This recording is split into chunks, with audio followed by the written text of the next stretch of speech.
you'll like what you see. Here we go. I forgot what quest is.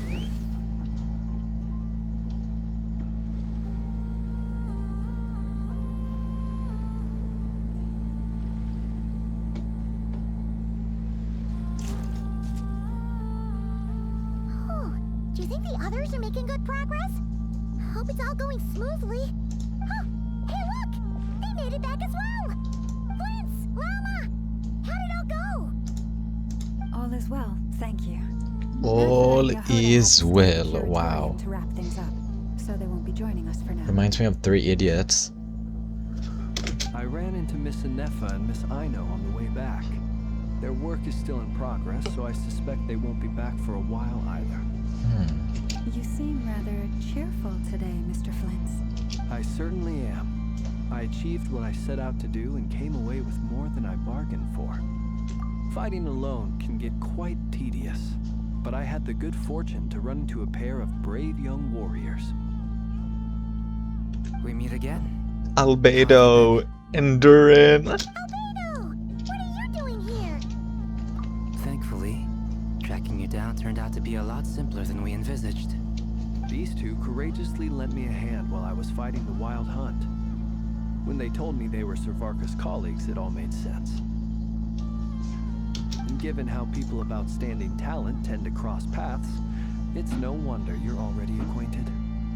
So, who's your travel buddy, Albedo? Why don't you come and introduce yourself? Davion! Oh my god. A gentleman of few words, I see, and a rather stern countenance. I presumed you were acquainted with him. Is that not the case? It's nice to meet you again. We've technically met before. Wait a sec! You're Minnie Durin! That's right. It's me. I'm glad to see you again. By the way, he says it's okay if you drop the mini. Yeah, I'm not as mini as I used to be. Interesting, isn't it? The first step towards blending into human society appears to be reflecting on whether one's name really reflects who they are. Wow! You look so different! In a good way, of course. It's great to see you looking so healthy. Thank you, Cute Paimon. smile. And although you're as mini as ever, I understand that diminutives don't always convey endearment. I'll be sure to simply call you Paimon. Turn the since I have tables. Great respect for you. Wow! You're such a smooth talker now. Paimon could get used to this. From now on, you may refer to her as your esteemed guide, Paimon.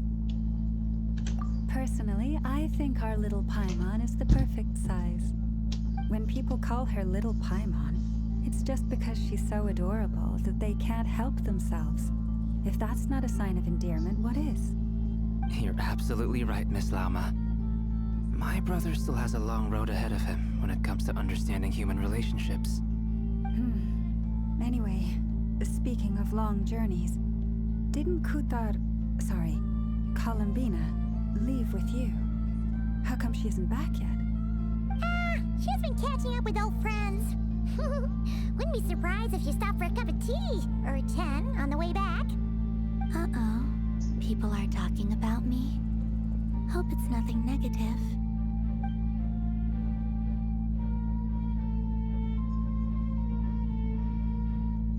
Girly is back. Judging from your expressions, I'm guessing it all went well? It's getting crowded here. I'll go grab some chairs. No need. This is a job for an alchemist. I'll whip some up momentarily. Thank you for your hospitality, ladies and gentlemen, but I was merely escorting my friends back. I'll be meeting Zendrone shortly, as we still have some things to discuss. It's been a pleasure, everyone. But this is where I'll say goodbye. We really appreciate your help. Oh, come on. Spare the formalities. I'm just glad I could help out some true friends. I understand. Well, bye for now, Harlequino.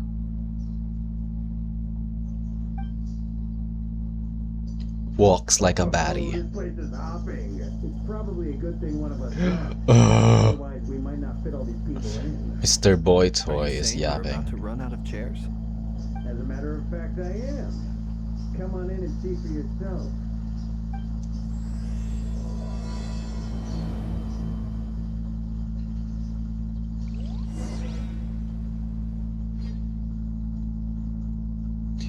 Varka looks so lustful, I don't know why. Ugh.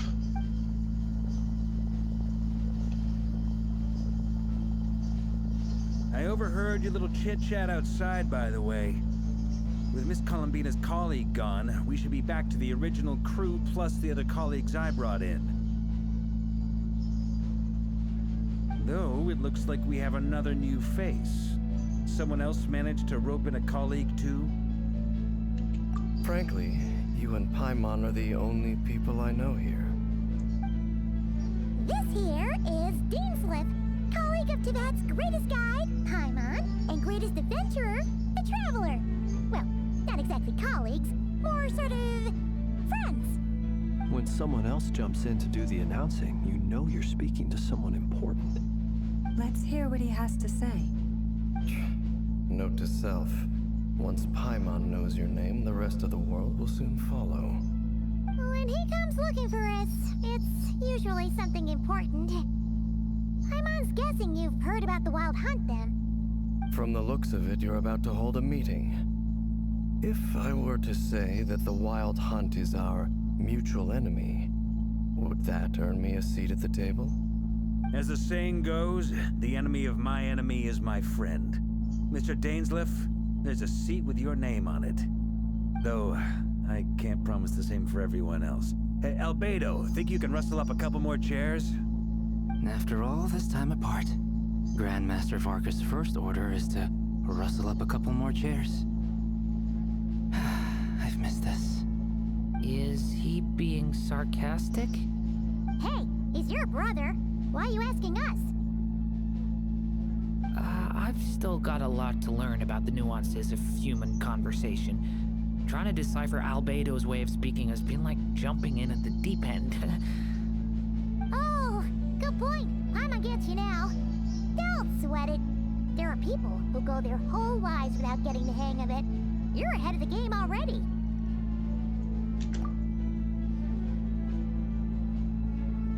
I wonder what's taking Nefer so long. Why is she Perhaps crying? you should go and check in with her.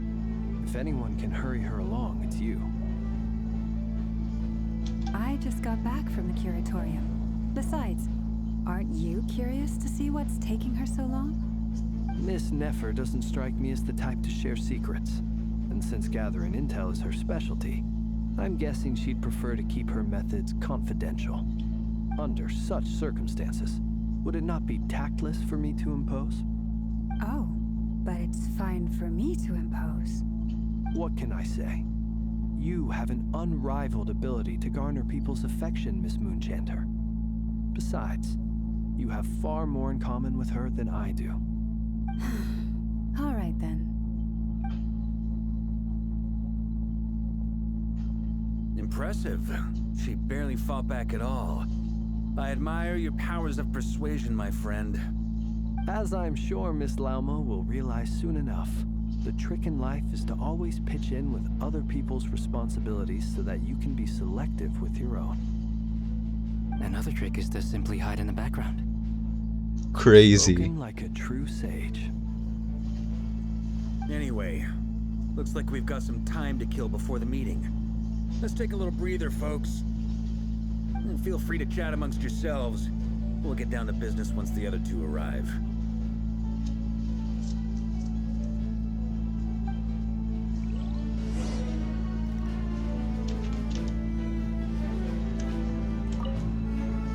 You're both awfully quiet.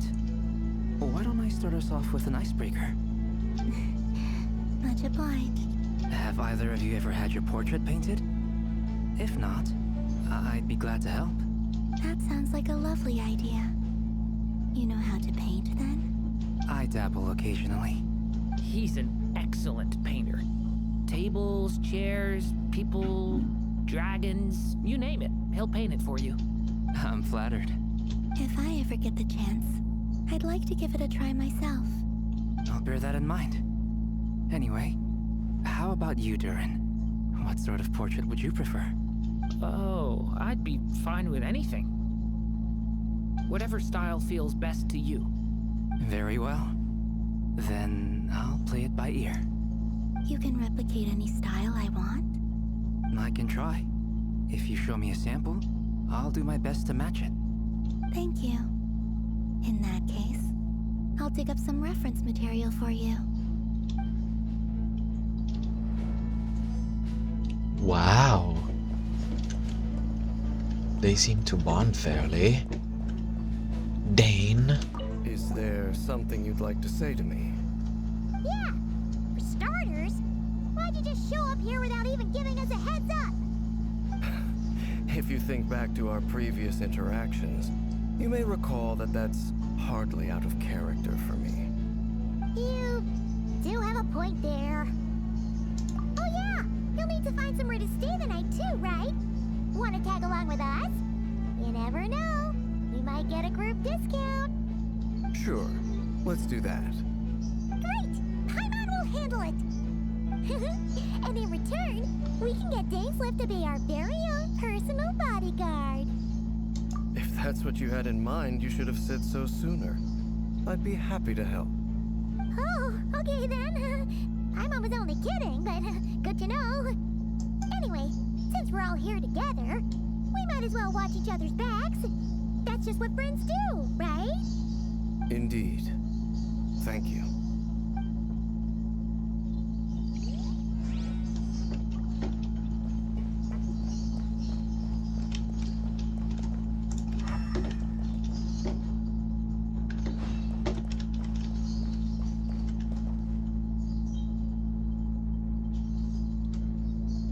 Bro.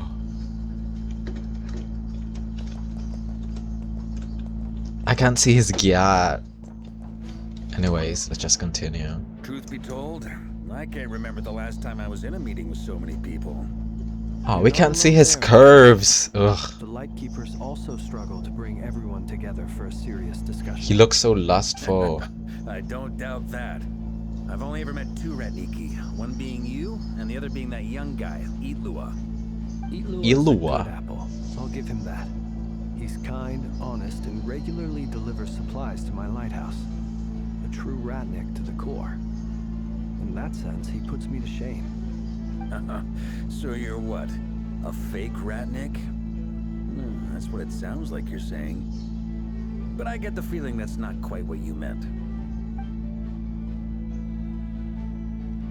Awkward silence. Come on, why the awkward silence? Exactly, what the fuck? Sorry. I'm not even gonna bother trying to hide it. You've known all along, haven't you, my friend?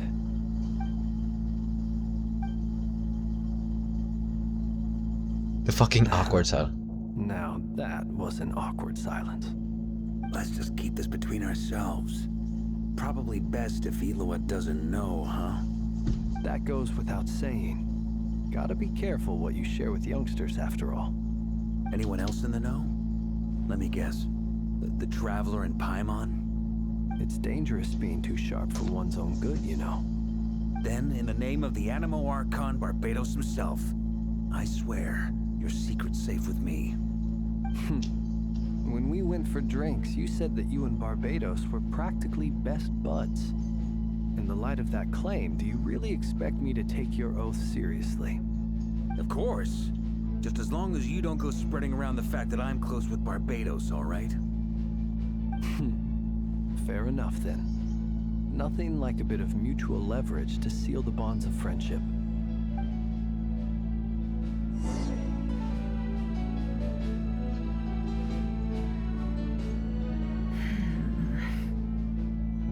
Sharp side eye. Oh my gosh.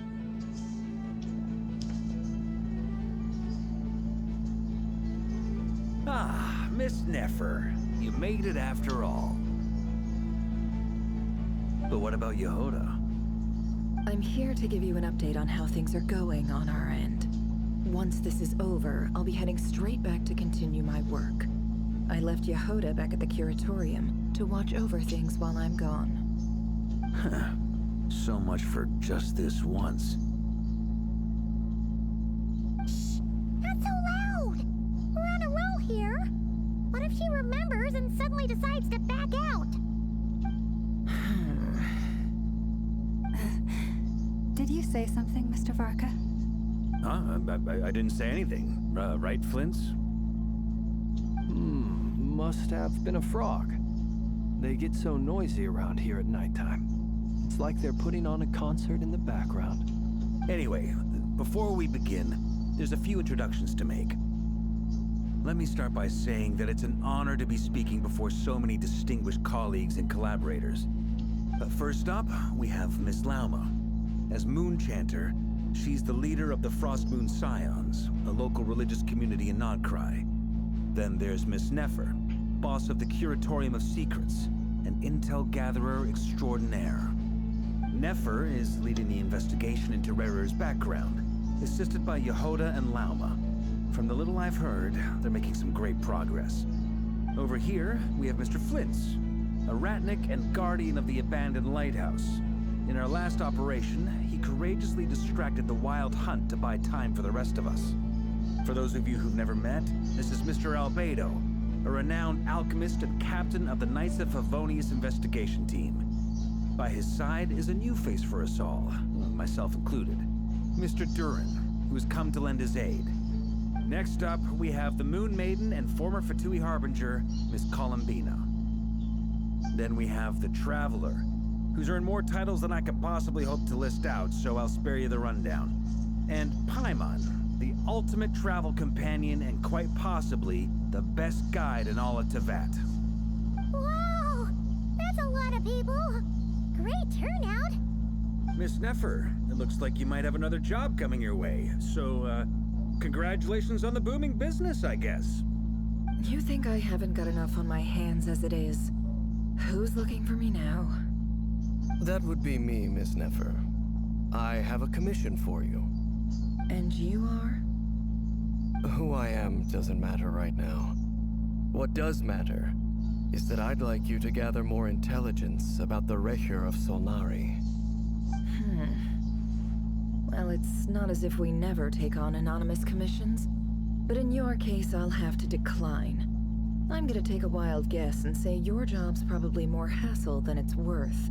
Something about you seems like bad news. It's my eyes, isn't it? Conrian, I assume. And what's with the mask? Are you trying to hide your identity? In any case, the fact that you're even still alive raises an awful lot of questions for me. My name is Dainsleif. And yes, I am from Conria. As I'm sure you're aware, the Recher of Solnari's real name is Rerir. He was once an acquaintance of mine. Really? Then you must have been quite an influential figure yourself. You flatter me, but none of that matters anymore. My point was simply to clarify why I have asked Miss Nefer to investigate Rerir's background. So you're both from Conria, and it sounds like you used to be friends. What am I missing here? Surely you already know how he became one of the Five Sinners. I'll tell you everything I know. The history of Conria, the names and identities of the Five Sinners. I remember it all like it was yesterday. I have never spoken openly of this before, but the truth was exactly as people say. The Five Sinners were each driven by their own desires, and it was by playing upon these that the Abyss tempted them to their fall, tearing Conria apart in the process. The visionary, Vedafenir, who wished to foretell the future. The wise, Haroptatir, who sought limitless knowledge. Gold, Rhindaughter, who desired to create life. The foul, Surtologi, who pursued supreme strength. And last, but not least, Recher of Solnari, Rerir, Ravager of the Moon. Of the 5, Rerir is the only one who remains a mystery to me. He never harbored grand ambitions. So what changed in the space of a single night? How did he come to fall like the others? In other words, you're saying that his change came as a shock to you, and you have no idea what actually happened? That's right. You mentioned how the Abyss tempted them, which led to their fall. But what did that look like in practice? And what other context can you give me about the events of that time? The more detail you can give me, the better. Strangely, now that it comes to it, I hardly know where to begin. The fateful night took place during the era of the Eclipse Dynasty. One day, my elder brother, the visionary, Vedifenir, was summoned to the palace by the Vinster King, only for the king to gouge out his eyes and cast him into the dungeons. When I came to hear of this, my fury knew no bounds. I gathered together every ally I thought I had, and together, we set a night to storm the palace and free Ved. Centuries on, the memories of that night still haunt me, like a never-ending nightmare. We broke through the palace gates, just like we had planned, each striking towards our separate targets. But then, I was betrayed. Even Vedifenir, the very person I had come to rescue, abandoned me and partook of the Abyss's power. So, it's personal after all. Then tell me, Mr. Dainsleif, what price are you willing to pay? You, of all people, must know that nothing comes for free. I cannot say what price would be worthy of such a commission. But know this. Rerir was not always a madman. Believe it or not, there was a time when he was just an ordinary man, working for the Conrian Intelligence Service. Uncovering the truth of Rerir's past is the only way to unravel this mystery. But before you decide if you will accept my commission, I will tell you more about him. Enough, I hope, to help you plan your next move. Sounds pretty good to me. Feels like we just flagged down a random passerby, only to discover he's actually a master strategist who has a score to settle with our enemy. Can I borrow your halo? It could be useful in the lighthouse. Hey, enough with the wisecracks! Besides, isn't that lamp of yours bright enough already? Relax. It was meant to be a compliment. If that was a little over the top for your liking, I'll make sure to tone it down next time. I'll give your proposal some serious thought, Mr. Dainsleif. Let's speak in private once the meeting is over. Before that, there's a few things I'd like to share.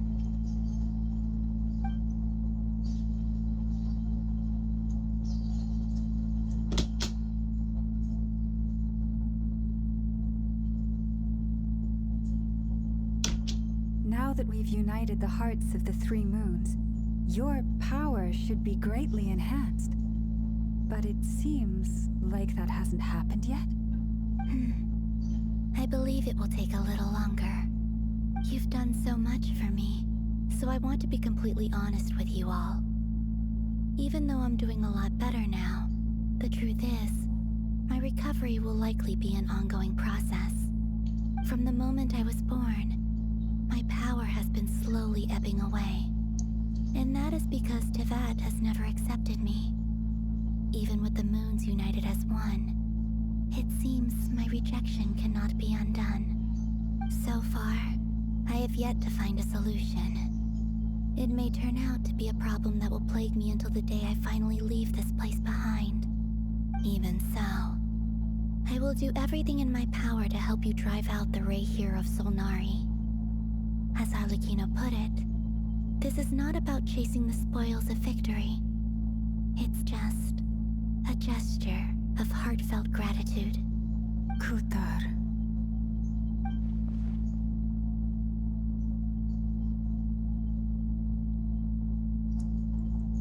Defeating the Rerir of Solnari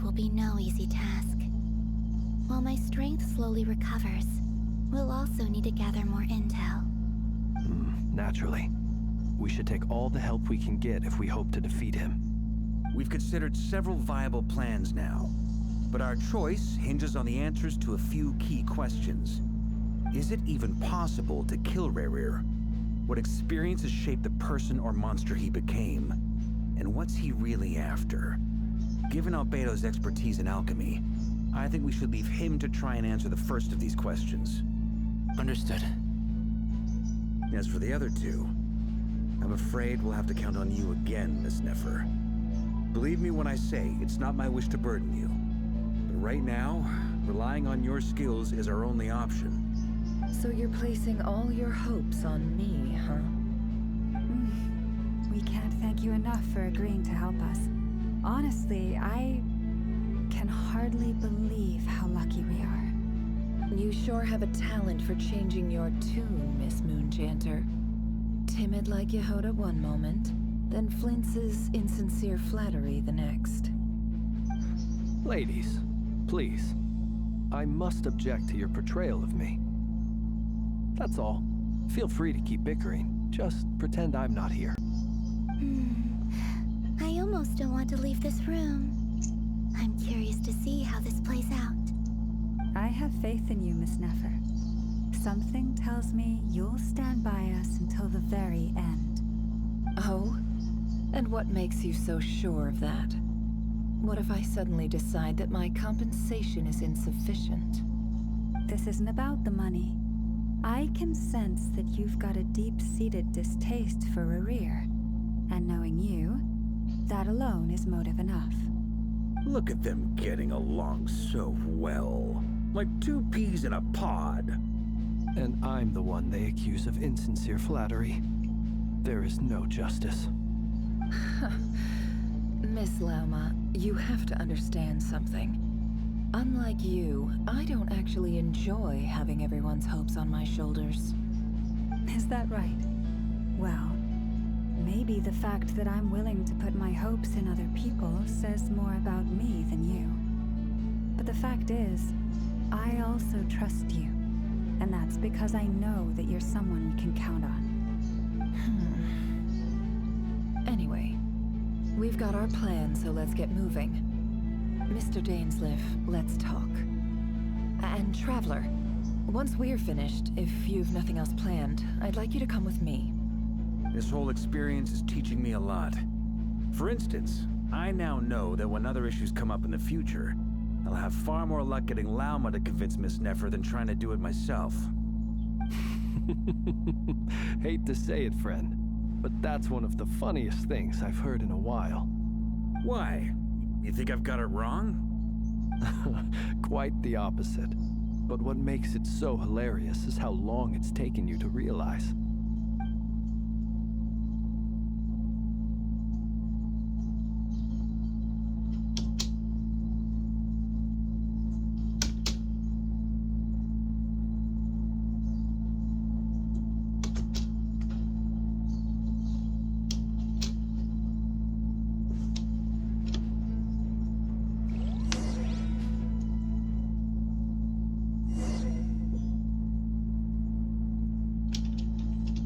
Let's fly!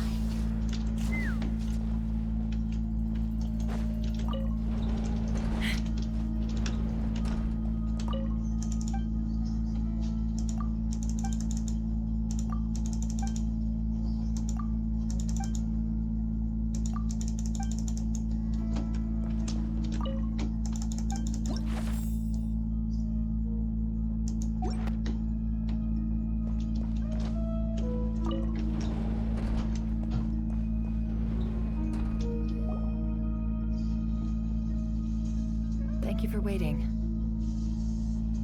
It's okay. We actually used the time to help Dainsleif get a room at the hotel. That's very considerate of you. Now, I trust you share my curiosity about Rerir's past, and you seem fairly familiar with Mr. Dainsleif already. We spoke at some length after the meeting. He was the one who suggested I should invite you to join this operation. He feels confident that these secrets will be safe with you. Dane has a lot lot of faith in us, that's for sure. Likewise. I appreciate that you got right on board without interrogating me about why I invited you. It shows that you trust me to explain everything in due course. That's because we know what you're capable of. We appreciate you too, Nefer. You might have been forced to help in the beginning, but this time, it was your choice. That's one way to put it. Another is this, that once a decision's been made, it's set in stone. After that, my only goal is to see it through. Alright, so here's how it is. I'm going to access Rarir's thoughts again using my confidential method. Now, I'm sure you've seen things like this before on your travels, so you're surely well aware of how dangerous it can be. The reason I've gathered you all here is to ensure my safety during the proceedings. I plan for us to enter the fragment of his consciousness together, and once inside, I will focus on searching for information. Think of this as a diving expedition into someone's brain. If I'm the diver, you are my safety equipment, tasked with keeping me alive while I'm under the surface. Once the ceremony begins, we will all be spying on privileged information. But in the interests of safety, you must remain absolutely silent at all times. We will discuss our observations after the ceremony has concluded. Lastly, any individuals of a weaker constitution are advised not to partake in the ceremony. In any case, Paimon has her own job to do, which requires staying in the room, but not joining the ceremony.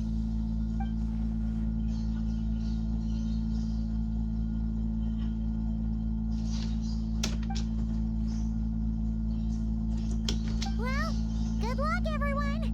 Sounds like all Paimon can do is cross her fingers and root for you guys. There's a little more to it than that. I was being serious when I said you have a job to do. While the rest of us are inside Rarir's mind, it's imperative that we have a team member on the outside. In the event that something goes wrong, you will be our first responder. I don't anticipate any issues, but the extra level of safety will be greatly appreciated. I second that. This is a dangerous operation here, and you're our whole rescue team. That's pretty much the most important job in the crew. So, Paimon's like the lifeguard? Yeah, that makes sense. Alright, got it. Good. Please, take a seat. We'll get started momentarily.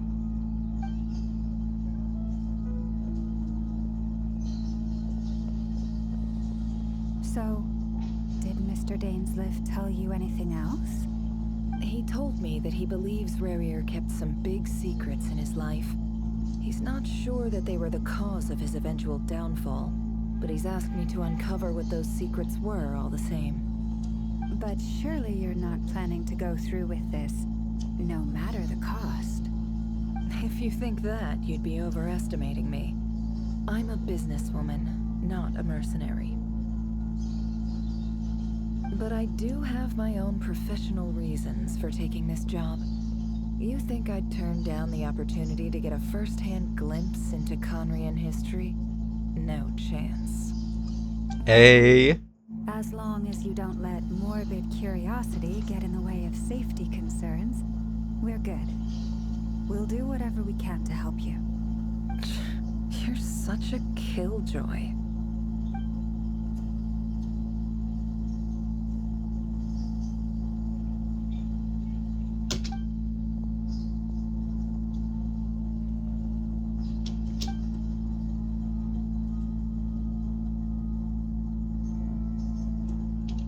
All right, I'm good to go. All set over here too. Promise, Paimon, you'll be extra careful. All right. Let your whole body relax. We're about to begin. Close your eyes. I can't close my eyes, I'm playing.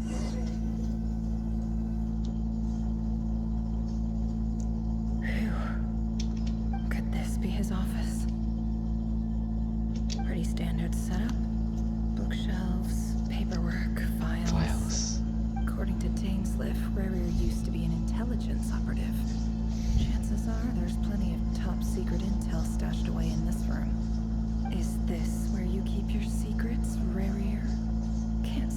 not looking forward to this.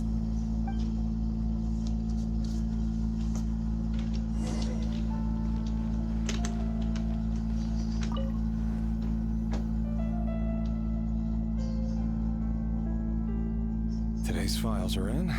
Time to wade through them just like usual. Male, 51. Occupation, cook.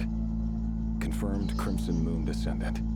Has maintained frequent contact with other descendants over the past year. Poses a threat to the dynasty. Neutralized.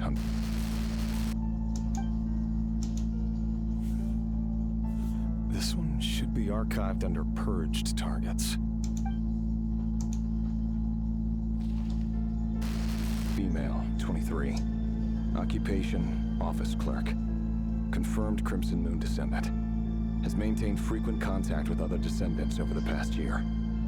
This feels like Call of Duty. Neutralized. Another one for purged targets. Sounds like she was that other man's daughter. Never mind. What's it got to do with me?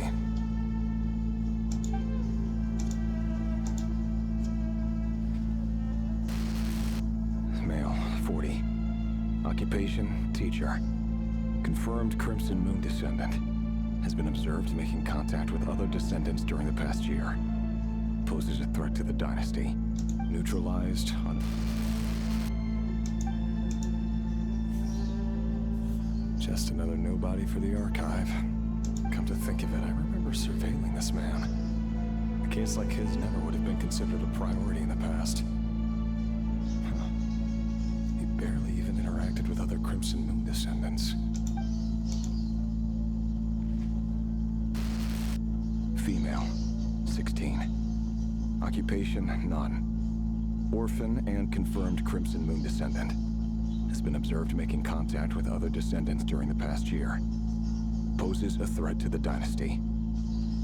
Neutralized on...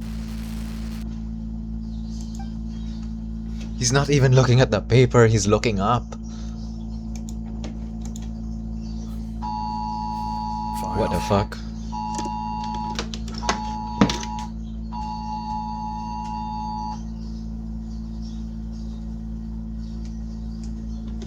Alright. I have no recollection of this girl. None whatsoever. She doesn't seem to be anyone important, but then again, how many of them really are?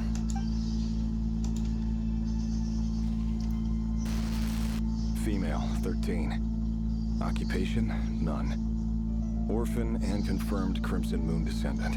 Has been observed making contact with other descendants during the past year. Poses a threat to the dynasty. Neutralized on... Filed.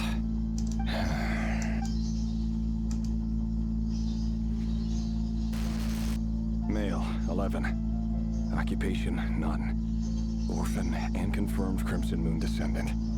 Has not been observed making any contact with other descendants during the past year. Poses a threat to the dynasty. Neutralized on...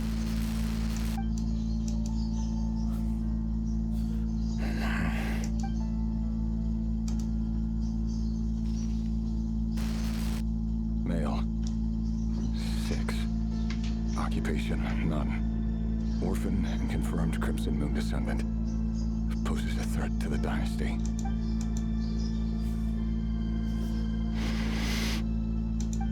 It's funny, isn't it?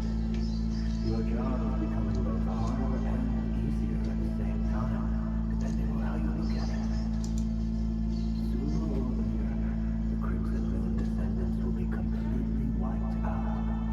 But as their numbers dwindle, they become harder and harder to track down. That's not how it is. Fortunately, however, most of the able-bodied adults have already been taken care of. The remaining weaklings will be increasingly easy to deal with. No! No. My job is to ensure the survival of the Eclipse Dynasty. And the only way to do that is by eliminating any and all potential threats. It's a perfectly legitimate line of work. Every single one of my colleagues can attest to my fairness. And if my friends were aware of the facts, I know they'd back me up too. Assuming, of course, that they were aware of all the facts.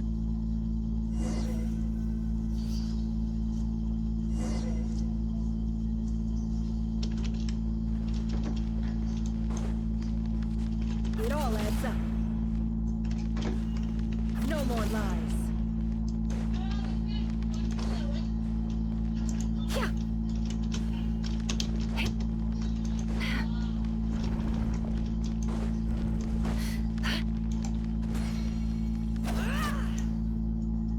Mr. Vedifalnir, it's been quite some time since we last met.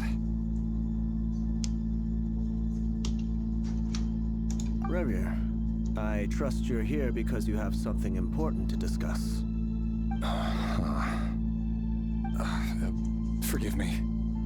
I wasn't tuning out, it's just, I noticed you didn't even phrase that as a question. As if you knew I was coming.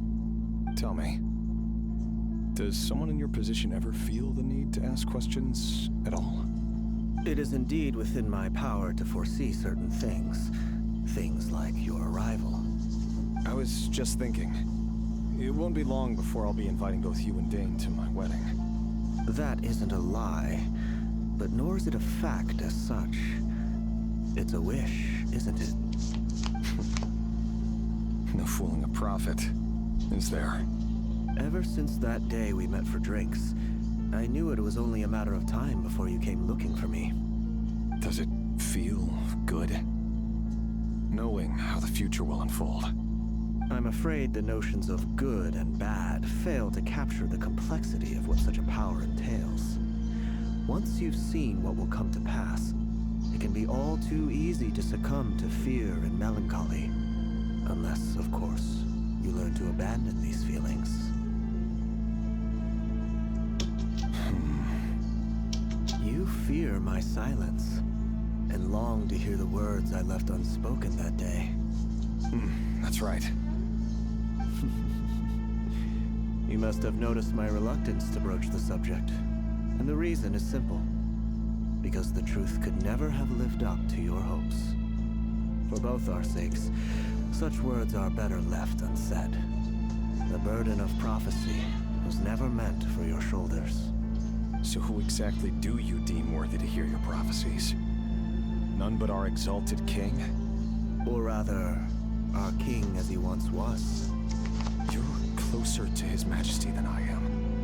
You must know better than anyone how much he's changed. You say that as though it is to my benefit. Yet precisely because of that, I dare not speak rashly. A king can turn out to be the most virtuous of rulers, or a tyrant more terrible than the most vicious of dragons. You are so wise and far-sighted, yet still you would have me live in fear of the unknown? You make a fair point. Especially given my silence alone was all it took to send you spiraling downwards. Very well then.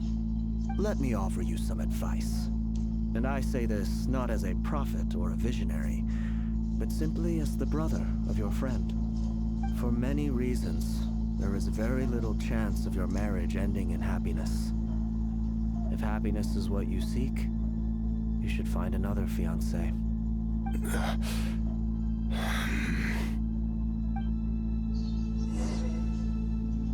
Uh-oh, he did not like that. There's that same black fog again. Could this memory belong to Thelindis? Guess I'd better tread carefully.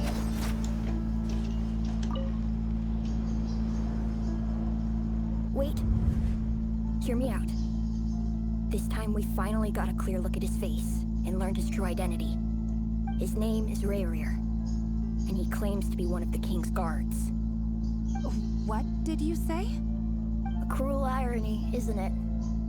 The man you're set to marry leads a double life as a brutal executioner. Why are you telling me all of this now? Simple. It's because I want you to kill him. You are the only person he would never suspect. No, absolutely not. I would never dream of doing such a despicable thing. So you'll just stand by and watch him slaughter us to the last. Do not forget that the blood of the Crimson Moon flows in your veins too. The blood of the Crimson Moon? What does that matter now? The dynasty has long been dead and gone. You think that alone is reason enough for me to throw away everything I have? Why wouldn't it be? You two were once a child of the Crimson Moon, just like me. Don't tell me you've never felt so much as a flicker of fury for the way we were trampled into the dust. As long as you promise to abandon this pipe dream of restoring your dynasty, I can try to persuade him. Or have him persuade the Vinster King. Persuade the Vinster King? Do you even know why he's so obsessed with hunting us down? Why he keeps trying to force us to hand over our secrets over and over again? Or why we refuse to give up on restoring the dynasty? The Vinster King. A blind fool. His eyes clouded by powers from beyond this world. A petty little man with a miser's heart. And he dares to sit upon the throne? Mark my words. Sooner or later, Conria will fall. And it will be his doing. If you can't bring yourself to do it, so be it. Just you watch. It won't be long before calamity descends upon us all. The Rehir of Solnari. That really is quite a secret you've been keeping from me, Rerir. But who am I to talk? Am I really any better? I've kept my own past a secret this whole time too. Love should be built on honesty. But ours was born from lies. And yet, is it really so wrong to hide things that would only make life harder? If we don't cover up the parts that no one else should see, how can we go on pretending to be normal? Vedifulnir must have known all this. And that's why he made his prophecy. In the end, nothing stays hidden forever.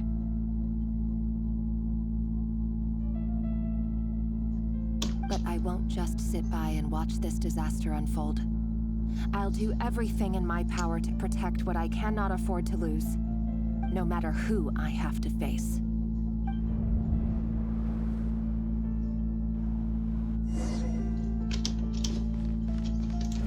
Huh? Was that Rerir who just walked past the window? Doesn't it give you the chills that he still takes the same road to work every day, as if nothing ever happened? Those people at the deli. Enough already. They're clearly pretty taken by their own disguises, so just smile and play along. Pull the rug from under beasts like that, and you'll risk having your throat torn out. Deli. They're talking about those people from the opposition. Right. I'd almost forgotten they used to run a deli. People of no consequence always vanish so easily. And no one even remembers them.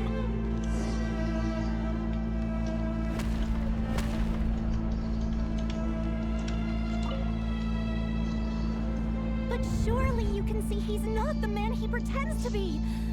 So many have died already, and they say that the king's madness grows with each passing day. We're not going to survive this, are we? But why does it have to be this way? Do we really deserve to die just because of the blood that runs through our veins? Felindis, are you even listening? Sorry, Freether. My mind was off wandering. I heard you, though. You're talking about what Rerir said. He's just following the king's orders. He's a secret agent, and it's his job to hunt down rebels and dissidents. By the time you first met him, he'd already taken lives. Maybe he was using you from the very beginning. No. Rerir has no idea I have anything to do with the Crimson Moon. My family are only distant relatives of the main lineage, and besides, my eyes are perfectly ordinary. Truth be told, apart from my teacher, pretty much no one knows I have any connection to any of it. It's been a long time since my family severed ties. But as Orlog said, who could possibly talk sense into that raving lunatic of a king? No one. I'll work something out. Trust me, I'm with you all. But for now, you need to keep yourselves hidden. Don't let anyone find you, anyone at all. Don't forget that Rarir is an Eclipse operative. You need to be extra careful when he's around. And when I am too. For now, don't come looking for me. And if anything happens to me, just act like we've never met. If even you can't escape this, what hope do the rest of us have? But after all this time together, surely he wouldn't lay a hand on you. I won't speak in his defense, nor can I give you a clear answer to that question. But I'll do everything I can to put an end to this. Here, hold on to this. If an opportunity to escape presents itself, take it. You'll be glad you took some spare change. You called that change? But what about you? I've got a job, and there's still money coming in. But you can't go anywhere right now. Please think about yourself for once.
Leave me alone.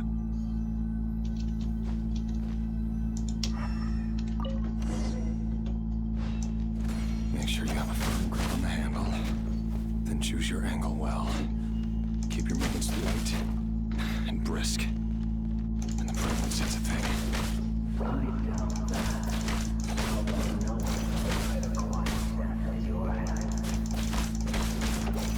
Work clean. No traces.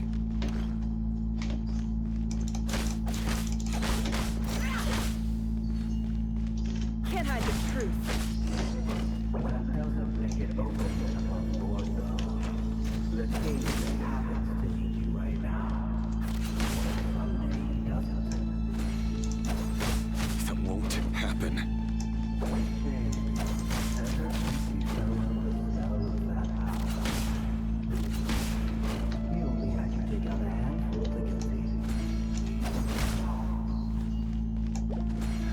I've dealt with have always been guilty, and I've carried out my work flawlessly.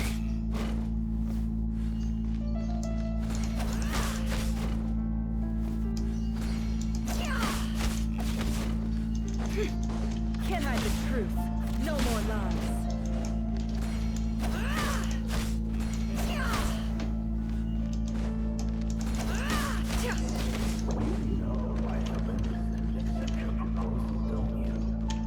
Was it because she didn't trust you? Or something else?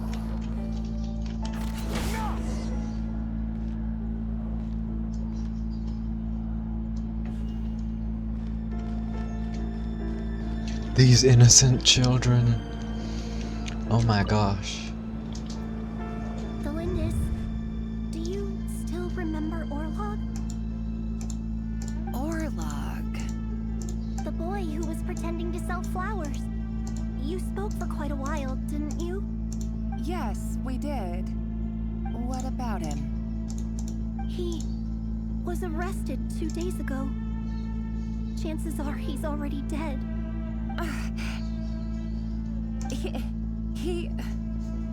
I just don't get it! After everything he's done, why do you still stand by him? Or does it mean nothing to you that people keep dying? No, that's not... Just hear me out. I need to go now, Thelindis. They're looking for us. You take care too. If you ever need a place to hide, come find us.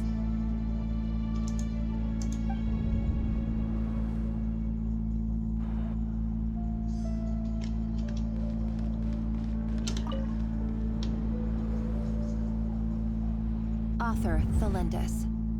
Over the course of this week, the research object was subjected to interference for a total of 47 hours for experimental purposes. The results are as follows. All subjects of observation that were sent inside have now... The situation within is proving more problematic than anticipated. No progress whatsoever. What now? Won't you give me even a glimmer of hope? Things are getting worse by the day. I have to find a way or we'll all be in danger.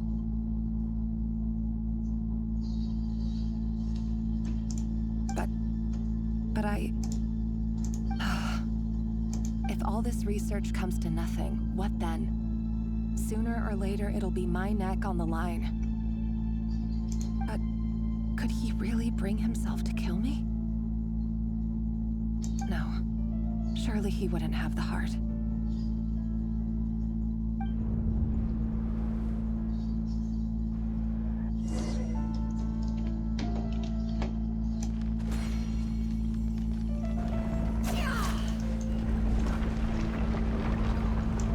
Why won't you just let us go? We don't even know each other. All we want is to live ordinary, peaceful lives. You want to live?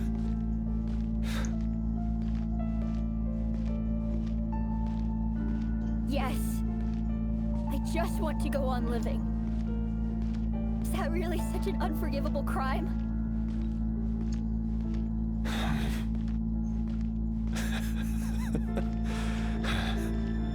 You want to go on living.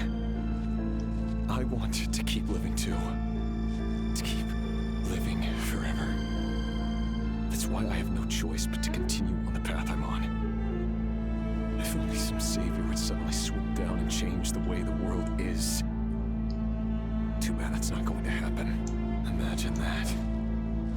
If there really were such a person, you and I wouldn't be standing here like this, would we?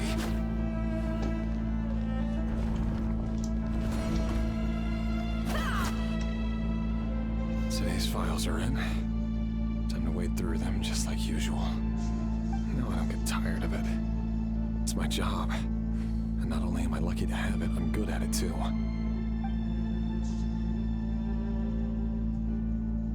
Huh.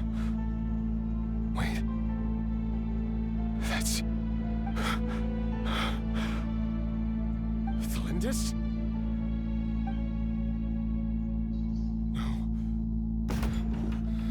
No. No!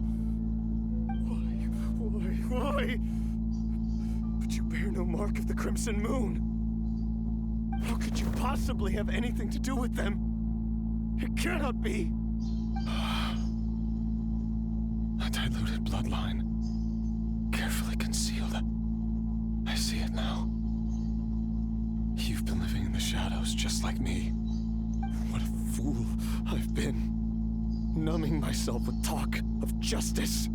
Even imagining my friends would back me up. But in the end, Irminsul. Finster King! How far are you going to take this? From the direct bloodline to secondary offshoots? And then what? Today it's the descendants of the Crimson Moon. Who will it be tomorrow? Will you not rest until everyone down here is dead? No. This cannot go on. This is where it ends.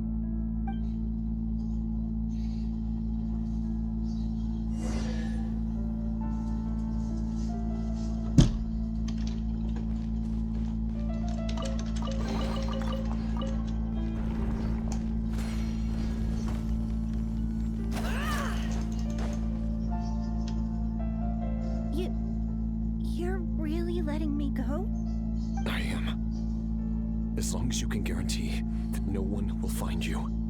Don't worry, I'll be extra careful. No one will know I was here. But what about you? Me? If you let me go, you won't be able to complete your mission, will you? Good point. In that case, maybe you should stay. No, please! I just want to see the outside world again. To... Go on living? Yes. I know you're a man of your word. So please, just let me go. If I let you leave, what will become of me? Just kidding. Go, now. But remember, don't let anyone know you were caught. We'll be seeing each other again very soon if you do. Even shadows of the dark must live by a code. But you can't save everyone. You've been whispering in my ear for days now, Vedavulnir. What are you trying to do? Break me down? I only say this because you long for an answer to your problems. Let her go, Rerir, or you risk losing everything. I will not abandon Thalindis. Then you'll need a little more vigilance and a lot more power. The world is changing, Rerir. Keep your eyes peeled for your moment of opportunity. And that voice used to be so unclear. But now I know exactly whose it is. It's Vedavulnir. He won't tell me how to actually resolve any of this, but he keeps trying to manipulate me like a puppet. What's his game here? Tell me then. What will this moment of opportunity look like? And no answer. He's like a ghost. Always disturbing me when I'm on edge, but never answering when I need him most. So, the Eclipse Dynasty was purging, well, massacring the descendants of the Crimson Moon. And it seems like it was all connected to the Vinster King's research. The King's obsession with abyssal power left the future of Conria hanging in the balance. No wonder every aspect of Rerir's life was so unstable. And it looks like this Thalindis, Rerir's would-be fiancé, herself belonged to a sub-branch of the Crimson Moon Dynasty's descendants. It almost defies belief that a couple like them could hide the truth from each other for so long. If the Vinster King hadn't intervened in such a drastic way, they might have gone on deceiving each other for the rest of their lives. And why does Vedavulnir, Dainslif's older brother, keep talking in Rerir's head? This guy kept more secrets than I ever imagined. The human mind is like a vast desert of shifting sands. When you follow the flow of someone's memories, you only ever see the parts they're willing to let surface. Time for something a bit more creative. We've been inside Rerir's mind this whole time, building up a picture of his psyche. There's already enough clues on the board to start reading between the lines and mapping out the rest. Now, we can finally begin to put the pieces together. Sure, it'll only be a reconstruction, part simulation, part reasoning, but it's usually pretty accurate. Once we've built up a cognitive profile, we just need to cross-check the logic behind his actions. And then we'll be able to take a sneak peek at whatever it is that Rerir has really been hiding.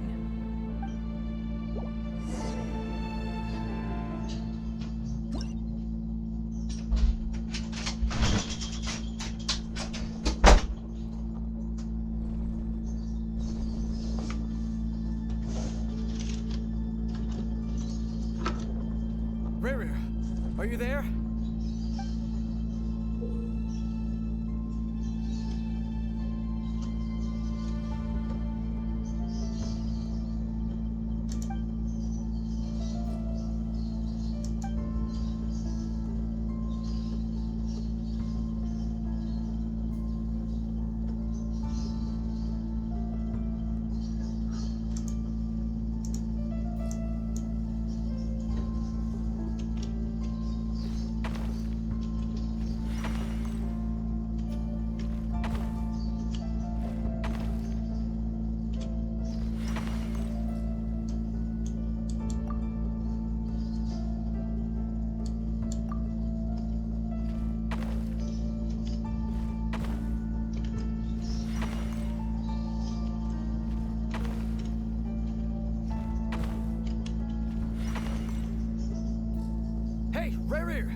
It's urgent! Dane? What's wrong? Quick, come with me. I'll explain everything once we've met up with the others. Okay. I'll come. But the Lindis is still over at the Universitas. I'll need to leave her a note. All right then, but make it quick. I've never seen Dane so worked up before. Whatever this is, it must be big trouble.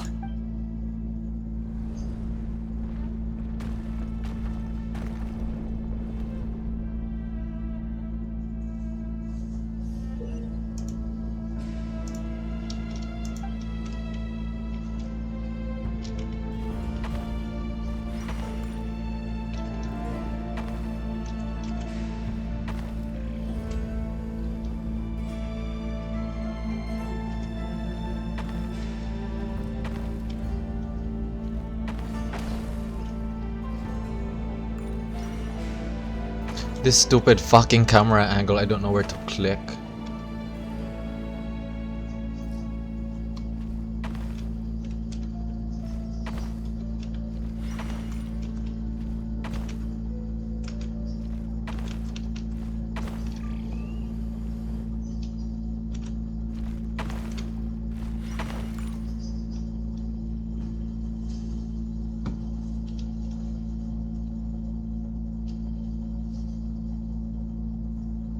Well, this is a nice change, meeting you all at this hour. When men and women of ambition can speak face to face in broad daylight, I say that's a big step forward for our dear Conria. Don't be ridiculous. We do not fear the day. Why would we seek refuge in the night? You might ask your blade that same question. I'm told it prefers the cover of darkness. The word on the street is that Sir Delogi only strikes when he has an unfair advantage. But that is patently false. I see you're missing an arm and a leg. Surely only a fair fight could explain that. If this is your way of offering me replacement limbs, believe me, I'll take them. Oh, we can certainly discuss that. With bioalchemy, anything is possible. Assuming I have your full support in my research.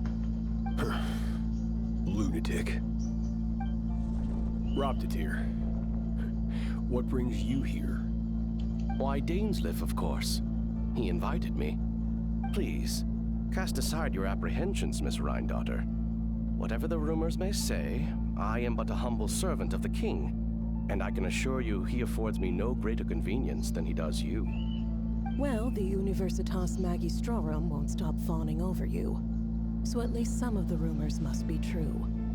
You're clearly doing well for yourself, so drop the humble servant act. It endears you to no one. You're president of the Universitas Magistrorum, the chief royal mage known as the Wise by royal appointment, and by far the most favored among the 4 pillars of Conria. Vice President Veet doesn't even try to hide his envy when he sees you. My success is the product of hard work and good luck. It's as simple as that. Were the king not such an extremist, I hardly think I would have received a senior post at my age. Of course, no job is without its gripes. Serving a king like ours can be a challenging task, as I'm sure you can imagine. And as for Efterveet, in missing out on the presidency, he's dodged a mountain of stress. Like everything else in life, it comes with pros and cons. You're all here. I apologize for the short notice, but it was an emergency.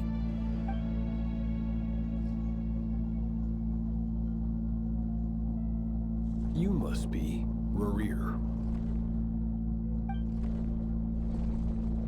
Mr. Serdelogi. Yes, I handled your case file during your sentencing. Nothing personal, of course. I'm pleasantly surprised that you remember me. You're clearly a person of substance if you've been invited here. But Dainsleif, you'd better have a very good reason for convening this little gathering. It's my brother, Vedafenir. After he spoke at the court this morning, the king was so infuriated by his words that he had him blinded in both eyes and thrown in prison. Vedafenir in prison? Strange. I thought the king trusted him and Horoptatyr more than anyone else in the world. Does this mean the king's circle of trust just got even smaller? It has nothing to do with trust. It's about what the king wants, which is as clear as day to anyone paying attention. I simply appease him, because it's in the best interests of the Universitas Magistrorum. And also because you're slimy. Vedafilnir, perhaps less so. But still, a visionless visionary? It rather inclines me to think that qualifications are not what get you ahead in Conria. Do you honestly think this is an important discussion to be having right now? Dane, what are you planning to do? Rescue Vedafilnir, I assume. Correct. It will mean storming the palace by force. Tonight. I need all of you on my side. That's far too dangerous. And don't forget, Dainsleif, you're captain of the Royal Guard. You swore an oath to the throne. You've been planning this for a while, haven't you? I have no desire to commit treason. But whatever critique the king may have of Vedafilnir, disfiguring your most loyal subject for putting the best interests of his court and nation first, this is not the conduct of a wise ruler. My blade will force the king to see the error of his ways. So, Vedafilnir's prophecy enraged the king. I'm sure it wasn't what he wanted to hear, but if he won't take counsel even from the visionary, that is deeply troubling news. The extent of His Majesty's madness is now all too clear. The question is, how does a man like me get out of this situation unscathed? You have noble ambitions, Dane, but I'm afraid they don't do much for a guy like me. I'm not interested in saving the world. All I want is a letter of pardon. A letter of pardon? For whom? Thelindis? The chances of the Vinster King issuing a pardon for anyone connected to the Crimson Moon seem vanishingly slim.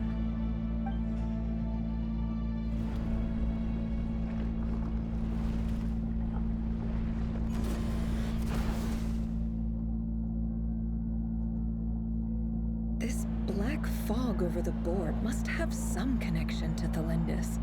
But why is it taking this form? Does it have something to do with Rarir's past? Another mystery I'll need to unravel. Oh gosh.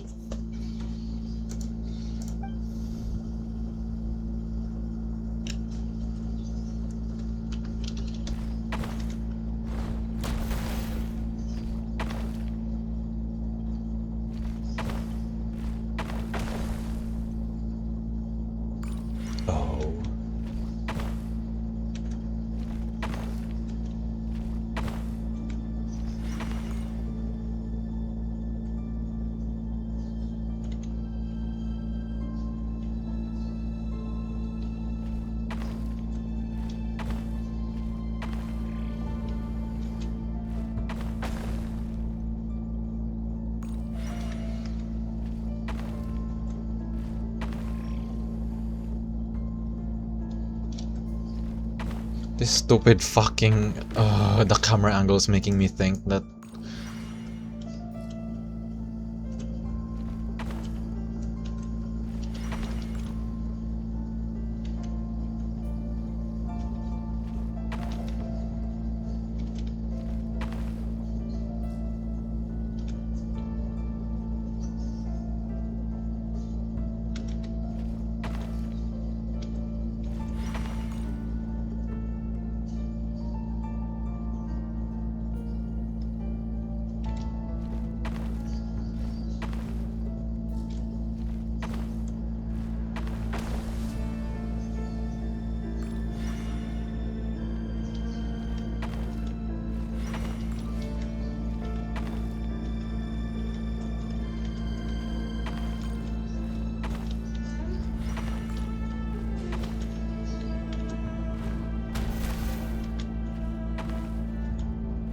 why the fuck did it move forward?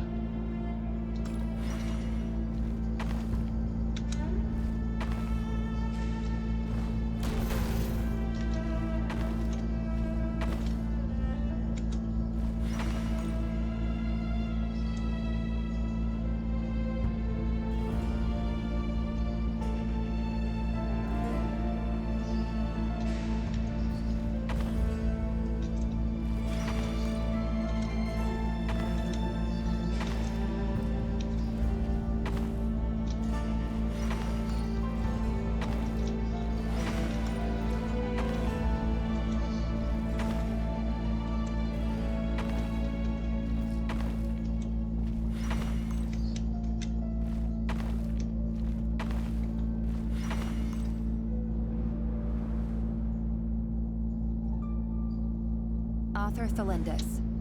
Over the course of this week, the research object was subjected to interference for a total of 60 hours for experimental purposes. The results are as follows. Research dating back to the Crimson Moon Dynasty has established 2 points regarding moon marrow. Firstly, its origins have something to do with a god's power. Secondly, it serves as a portal to an as-yet indeterminate location.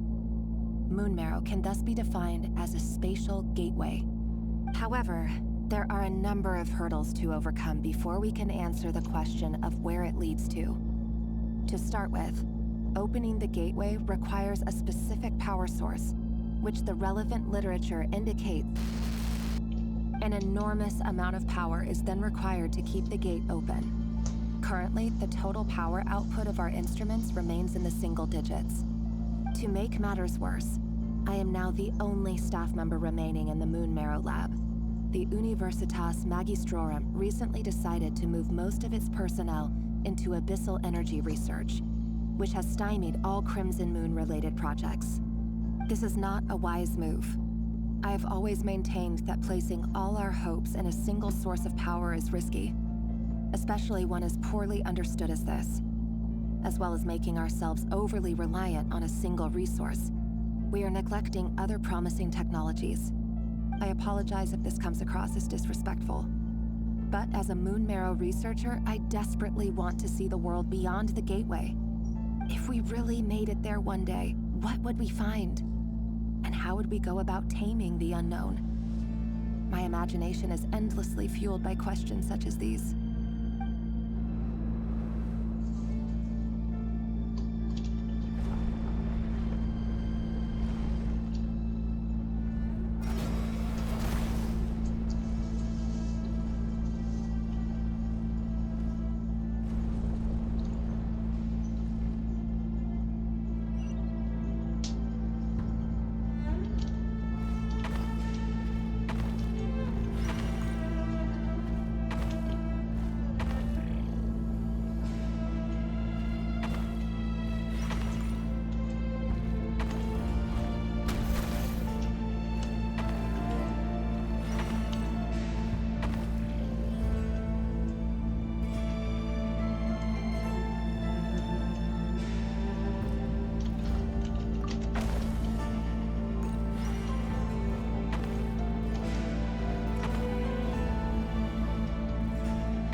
This is for you.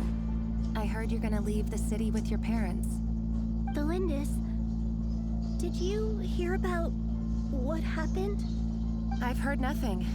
Rerir got back very late last Friday, and he was acting a little unusual, but he slept pretty well, so I'm guessing whatever he did was a good deed.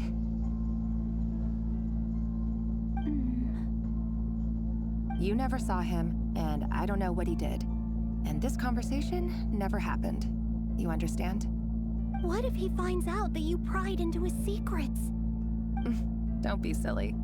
I don't know what secrets he does or doesn't have. All I know is he's just a normal guy who happens to run some errands for the king. Are you scared of him? I don't know. The Rerir I know doesn't match the person you all describe. Logically, I should be scared of him. And yet, I don't want to lose him. But enough about that. You should get going, and be careful with the package I gave you. Keep it secret. Keep it safe. What's in it? A piece of the moon. All you need to know is that as long as you keep it safe, then in the future, everyone will be able to see a red moon. A red moon? You mean our moon?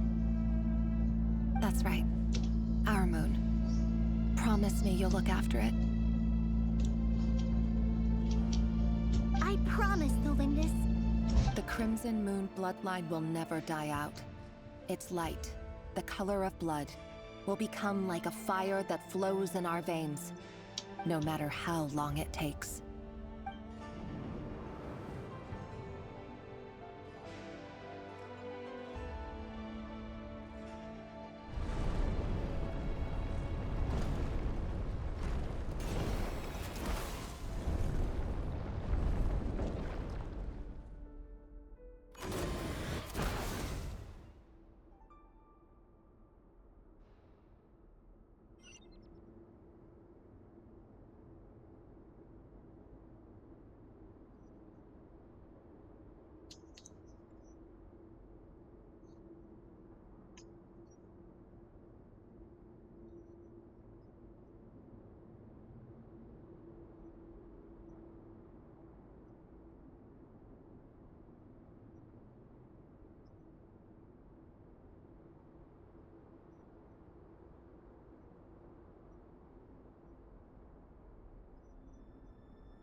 This is some Al-Haytham shit.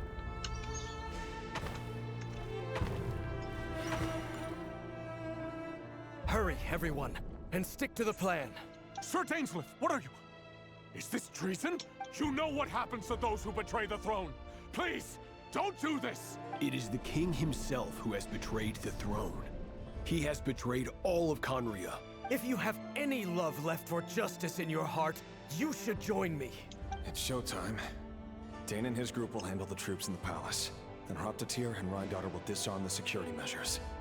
My job is to enter the prison and rescue Vedifalnir. Stay safe. Wish me luck. Look after my brother. Draw your blade. It is time for justice to prevail.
And the smell is abominable. Clearly, the king doesn't allow his prisoners a single shred of dignity. This is dire. Found you. Hello, Mr. Vedafulnir. Ah, it's you. Surprised? Oh, wait. I guess surprise isn't an emotion that prophets feel very often. I certainly felt some surprise in the moment when I was blinded. Surprise at the king's sheer ignorance. Surprise at just how unfairly this world responds to words of earnest remonstration. I'm curious. What did you prophesize this time? It wasn't a prophecy. It was a word of warning. Someone had to say it. The king has forsaken all reason in pursuit of his obsessions. I simply told him that if he continues on this path, Conria will surely fall. But he didn't listen. Worse still, he stabbed you in both eyes and locked you away. Dane asked for my help. The court is in complete chaos now, but I'm sure you predicted that. Everything is transpiring as I foresaw. Yet I am powerless to change it. Bro is like Fate is an immutable force. visionless, I can visionary. but lament as the inevitable Reminds me of that meme, an eggless wonder omelette. whether giving a man the power to see the future does nothing more for him than slowly crush his spirit. Forgive my curtness, Vedafulnir, but the king did not suddenly turn on you today. His suspicions have been brewing for a long time. You can't have wisdom beyond the reach of your fellow man without attracting his fear and suspicion. There are things the king does not want to see. So, he doesn't want you having visions of them either. He blinded you because he thought this would make the visions stop. He wasn't entirely wrong. I did indeed lose my power to see the future. Right up until... Until what? Just now. I believe I saw something new. Well, tonight could go a lot of different ways. 5 of us banded together to storm the palace, also we could rescue you.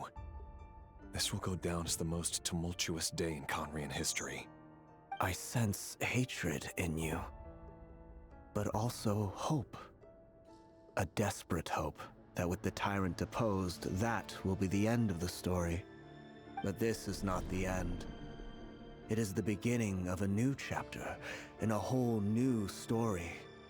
There are many men of honor and courage in this world, Rerir. But you are not one of them. You're not here for justice, are you? You're here for yourself. Is that a dagger? Interesting. Why not the polearm? It was always your weapon of choice. With your abilities, I don't doubt that you were able to recover some of your sight. But I also doubt that you want to make an enemy of me right now. Of course not. We're on the same side, aren't we? We could be. But I need you to be honest with me, Vedafulnir. At this point, you're my only hope for the future. You mean your future? With your beloved, Felindis? Yes. And I know there are bigger things at stake here. A dynasty, a nation, maybe the entire world. But forgive me, I care first and foremost about myself. I can't abandon the one I love to save myself. I just can't do it. But you see a broader picture of the future than I. You see the solutions to the biggest problems of our age. So tell me, what is my solution? What's the answer? In matters of fate, answers are either right or wrong. What will be, and what will not.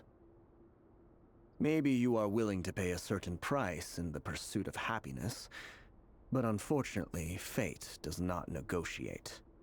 That is the cruelest thing about fate. It is unmoved by your sacrifices. That can't be true.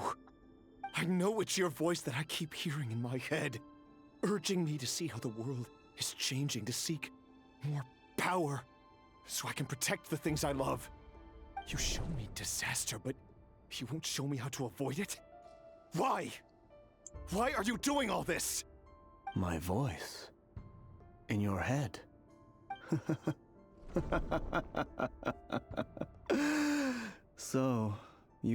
too. The voice that steals your mind, gains your trust, and drives you crazy. It turns out that we are not so different, you and I. Vedifalnir just broke into the strangest smile I've ever seen in my life, as if he'd discovered some monumental secret. But then he suddenly switched to looking extremely weary.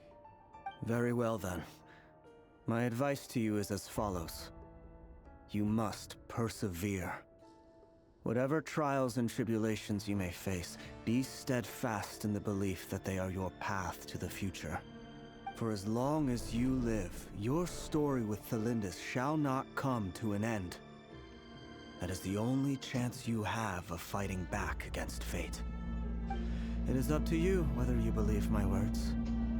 Regardless, that is all I will say on the matter. I have no right to intervene any further. I will hold you to your word. Thank you for setting me free. In return, I will tell you one more thing that you cannot afford to ignore. Just then, a strange wave of energy rippled through the city. We had no idea what it could mean. If I were you, I would head to the Universitas Magistrorum. The Universitas? Oh no! I'm sure we'll be seeing each other again very soon, Rerir. Whatever Vedifalnir said, I didn't catch it. I didn't even help him out of the prison. There was no time to lose.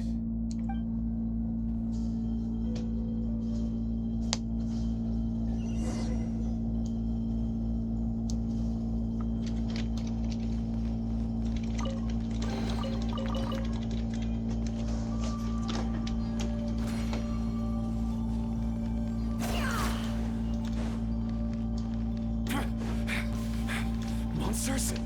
Is this Rheindarter's doing? Or the Universitas Magistrorum? Out of my way! Open fire! The Universitas. That reminds me of a rumor I once heard. Allegedly, the king installed secret mechanisms in the palace and around the city. No one knows where they are or what kind of power they hold.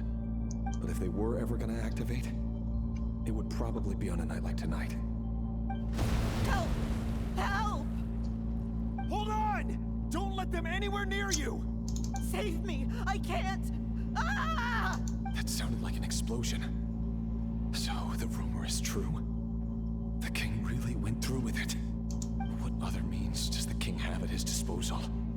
They must run on power from the Abyss. And given it's a major center of Abyss research, anyone over at the Universitas will be in grave danger. I have to hurry!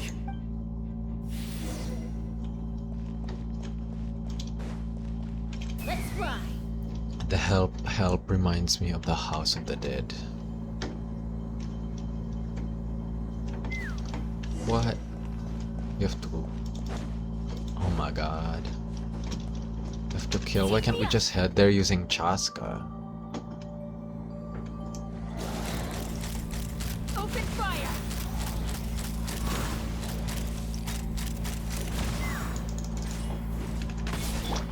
Quietly now.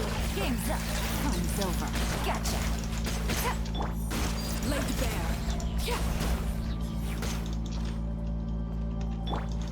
Fulfill our pact! Lolin, eat Papa!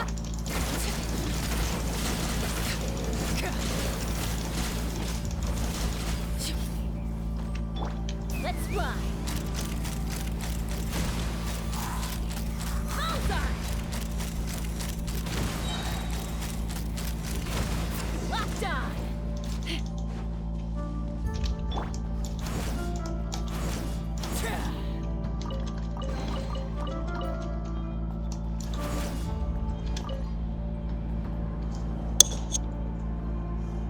Monsters at the Universitas Magistrorum? Why now? Oh no, they're coming. It's no use. The table won't hold out much longer. The weapons. Where are the weapons? Of course. All All the lab equipment was upgraded after the inspection last week, but the new weapons haven't been allocated yet. I'm done for. Is anyone there? I need help! Ah! Stay back! Please stay back! Please!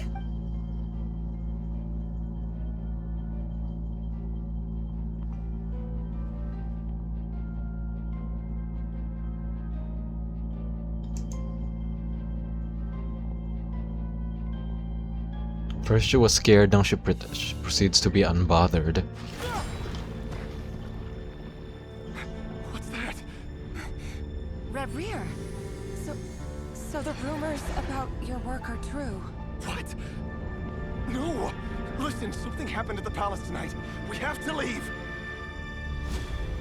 You don't need to lie to me anymore.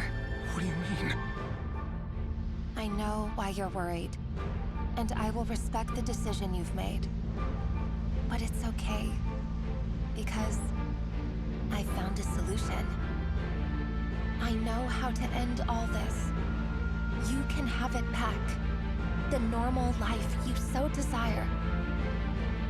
But until then, I'm afraid our wedding will have to wait.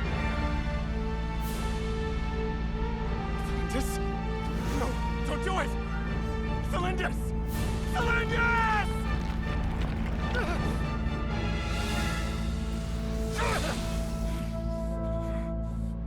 I told you, Reverie, let her go. You will find someone better. No, I won't do it. I have to save her. By what means exactly? A lowly pawn. You lack the power and the strength of will. Do you know a way? Tell me!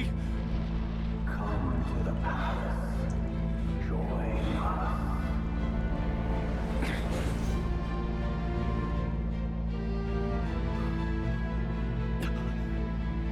Rare, thank goodness we...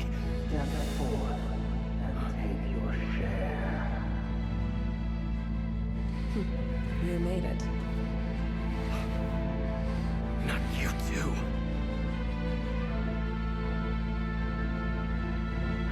Hatred or grief, despair, desire. We all have our own.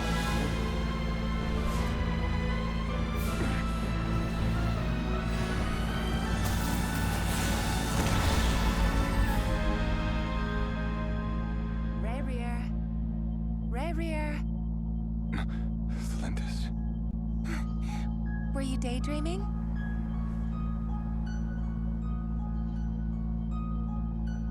You still remember, Reverie? That question you asked me a couple of weeks ago?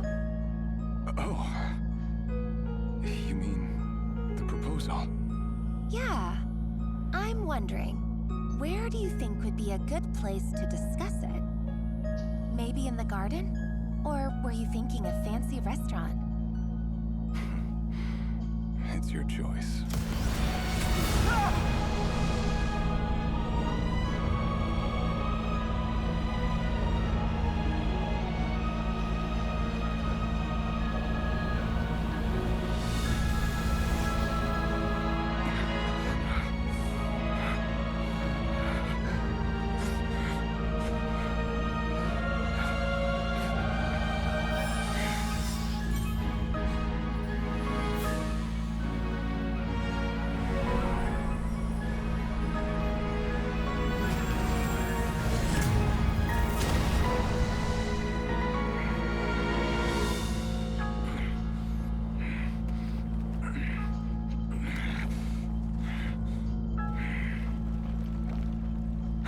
Find you. And then you can give me your answer.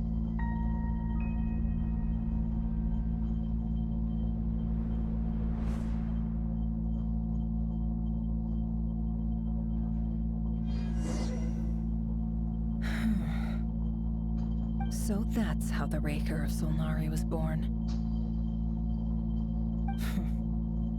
A monster created by circumstance is a monster all the same. Viewing other people's thoughts for too long can get uncomfortable. Right now, I'm feeling a strong sense of loathing. In a nutshell, the story of Conria is what happens when the truth falls by the wayside. Everyone tells little white lies, and before long, you have a huge pack of lies that destroys everything. Time to get back.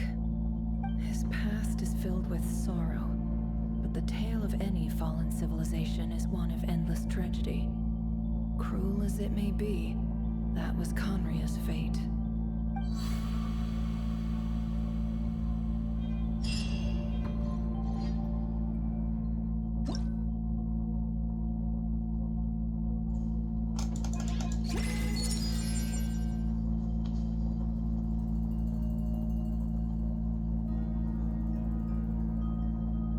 Everyone, I'm back. Can I get a standing ovation? Never! How are you holding up? Feeling okay? She's fine. Boss is a pro. Yes, I'm fine. You will have seen the events of Rarir's life through my thoughts. It's now clear that he is just a regular nobody, driven by personal tragedy, as he said himself. I mostly agree. There's only so much we can know about him from his memories alone, but they did give us a clear glimpse into his life in Conria.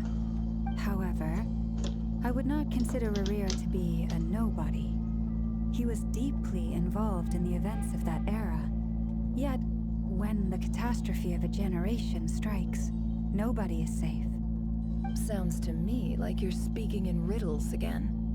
Is this you urging me not to abandon the people of Nodcry in their hour of need? That's not what I meant. Although I do hope you choose to remain a part of the plan. Without you, the mission ahead will be all but impossible. Then try to remember that I respond better to the carrot than the stick. And I don't appreciate being bossed around. Now, as for you, Missy, you were excellent. You stuck to the rules of the ceremony and kept your mouth shut the entire time. Bravo. Cool. So, can you fill me in on the deets now? Most of what I saw went right over my head. Patience. You'll hear the whole story, don't you worry. But let's meet up with the others first. It will save me narrating it twice. Yehoda? Yes, boss. Let me get that door for ya. That's more like it. For a moment there, I was worried you'd forgotten about the first clause of your employment contract. Forgive my curiosity, but what does the first clause say? It says I gotta do the annoying stuff that boss is too lazy to do for herself. Like opening the door, pouring the tea, yada yada. Is that right? If something is in the contract, it's because she willingly agreed to it. Rest assured that the Curatorium abides by the very strictest of labor policies. You don't seriously think I'm cruel enough to treat her like my slave? In any case, I've hardly shied away from my share of the work today. Hope I don't catch Flintz and Varka lounging about in their chairs, enjoying a leisurely cup of tea. There's nothing I dislike more than other people enjoying themselves while I'm hard at work.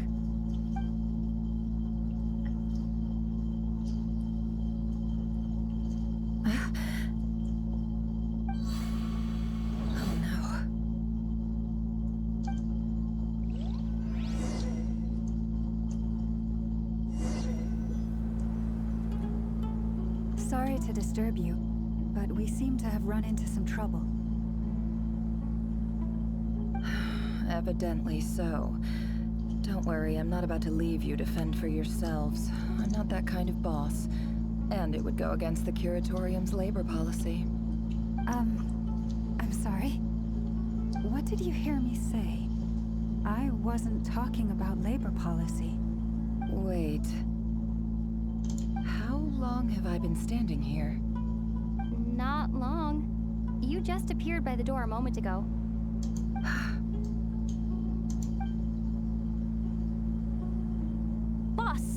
What's wrong? You look like you've seen a ghost.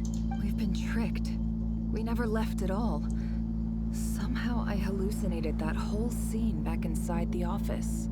Hallucinated? But how? How indeed.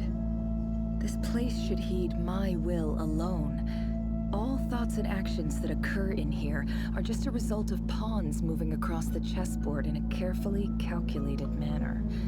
And nobody has access to this chess set but me. So you control everything in here? More or less. But yes, it's a special technique of mine. Has anything like this ever happened before? Only once. It was the first time I used the chess set. Is there any similarity between what happened then and what's happening now? I suppose my thoughts are a little turbulent, which was also the case my first time. Is there anything I can do to help? The first clause of your contract clearly states that I only need your help with things that I'm too lazy to do myself. Meaning, you're not feeling lazy right now? Meaning, this is not something Yehoda can help with.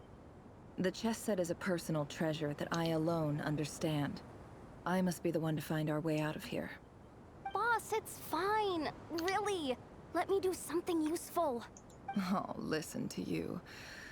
Whatever would I do without you, Yehoda? What? Really? Yes, really. Where would I ever find another employee as obedient and servile as you?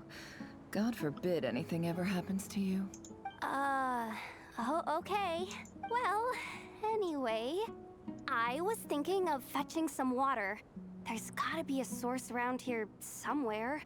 I suggest everyone finds someplace comfortable to take a rest. We gotta conserve our energy. Even though all this chess malarkey doesn't exist in a physical sense, mentally speaking, it's all real. And so is our tiredness and fatigue. You don't want to dismiss mental fatigue. Just because it isn't physical doesn't mean it's any less serious. But anyway, I got your backs, so don't worry about a thing. Don't I have the best employees? Jealous much? If we can find a suitable time, I'd love to borrow Yehoda for a day to help out at the Frost Moon Scions. Would you be amenable to that, Boss Nefer? Oh, Lauma. Have I ever told you just how pretty you are? Beauty runs from the tips of your antlers to the depths of your imagination. Time to rally, everyone. Follow me. As we continue our journey, the same rules will apply. That means stay focused and no talking no matter what we encounter. And don't disturb the chess pieces. You have my word that I will get us all out of here.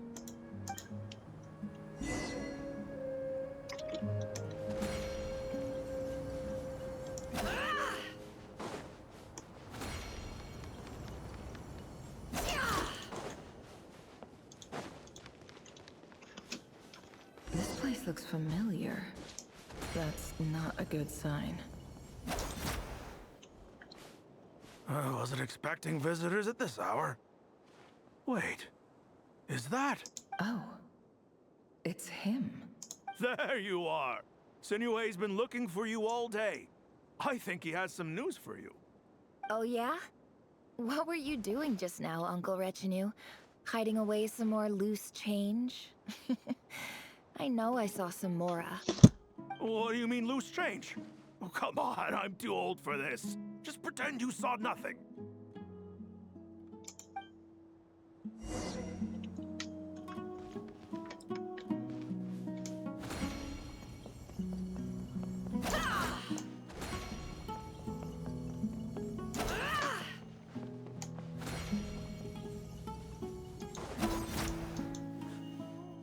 Hey, kid.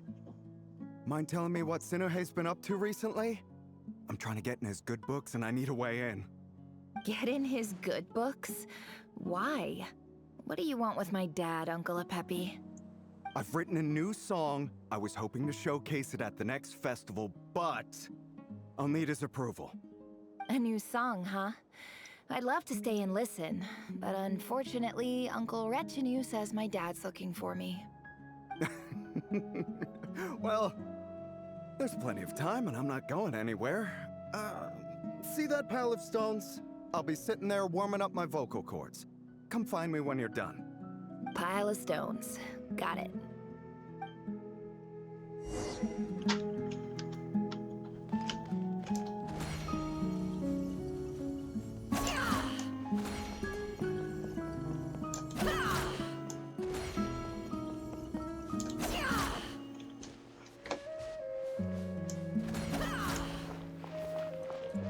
Hi, Dad.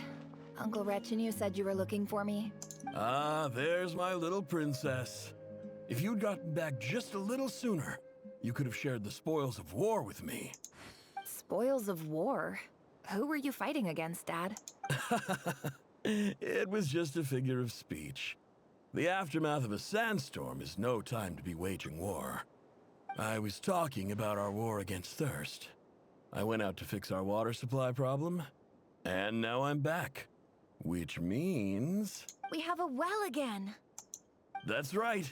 I found a new one and brought back as much water as I could carry. It should last us for a good while. If it wasn't for these blasted sandstorms, our wells wouldn't be caving in. You wouldn't be spending all your time out searching for new water sources. As the chief of our tribe, I'm supposed to be leading us out of hardship and poverty, onto better things. You know how prosperous our ancestors were. I've told you all the stories. And look at us now, squeezed into these hovels. No one would choose this, if it wasn't for the endless wars over the years.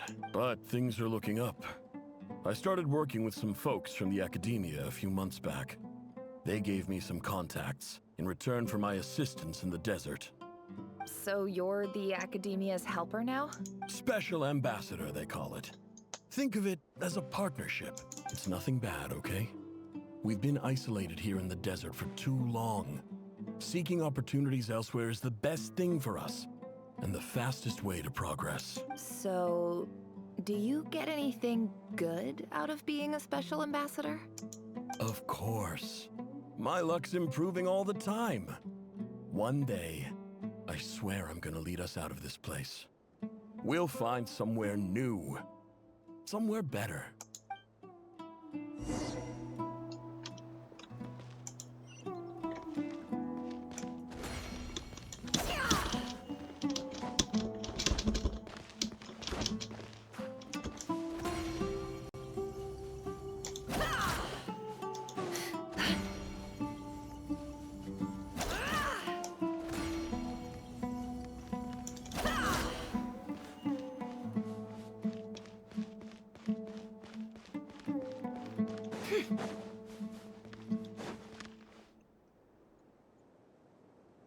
That's our well, and you know it.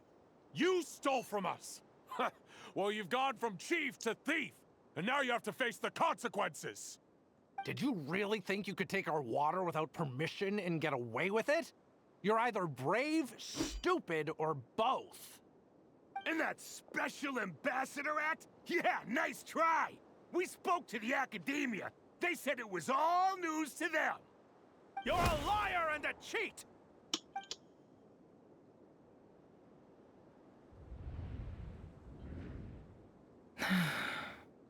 I heard Yehuda gasp, but I don't blame her.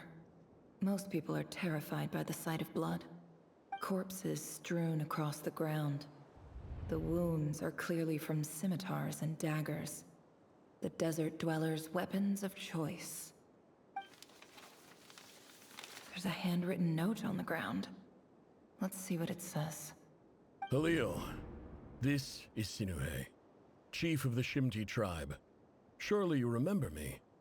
I was the one who helped you and your colleagues avoid the quicksand in the desert. This is my second time writing to you. I assume my last letter must have gotten lost in the mail, as I didn't receive a reply. I hope this one makes it to you safely. I'm writing to you because I need some help. That sandstorm the other day completely blocked up our well, forcing me to look for another water source in Iab and Unut territory. It was a matter of survival. Praise the gods. The well of the Eob tribe was intact. It was my last resort. I drew what water I could and left, but not without being spotted. I fear they will retaliate. You told me to write to you if I ever needed help. You said you'd be my ally in the academia. I urgently need you to formally recognize my title of Special Ambassador and send some of your people to assist me for a few days. It's the only way I can convince them that this was the academia's decision and prevent them from retaliating. This is an emergency. Please send help as soon as possible. Looks like this letter never got sent. The writer died a grisly death, and the letter was trampled into the ground. It's badly defaced. Some parts are barely legible. What a ridiculous lie the surviving Shimti tell. Their whole village was butchered over a sip of water.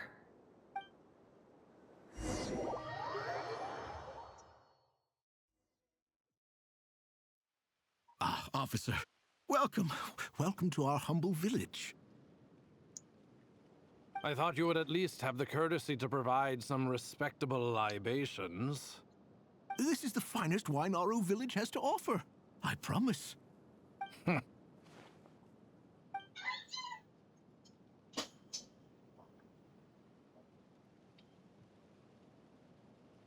The Academia has agreed to reserve a single space for a candidate from your village. But I remain skeptical of this entire endeavor. I highly doubt anyone in this desert possesses serious academic potential. Please, have faith. If not in us, then in our god. The child we found shows great promise. I beg you, take her away from this place. Give her a chance. Don't let her talent go to waste.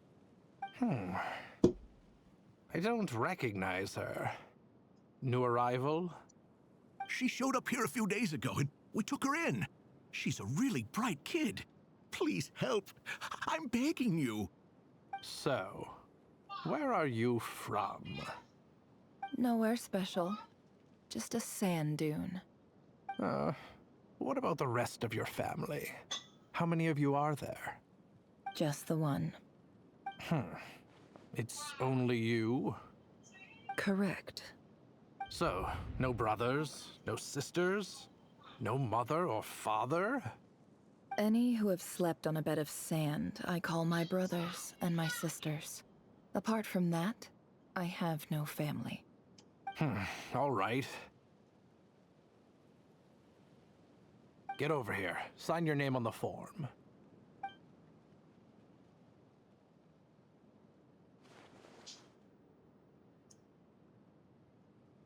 Never? You're rather fair-skinned for a desert dweller.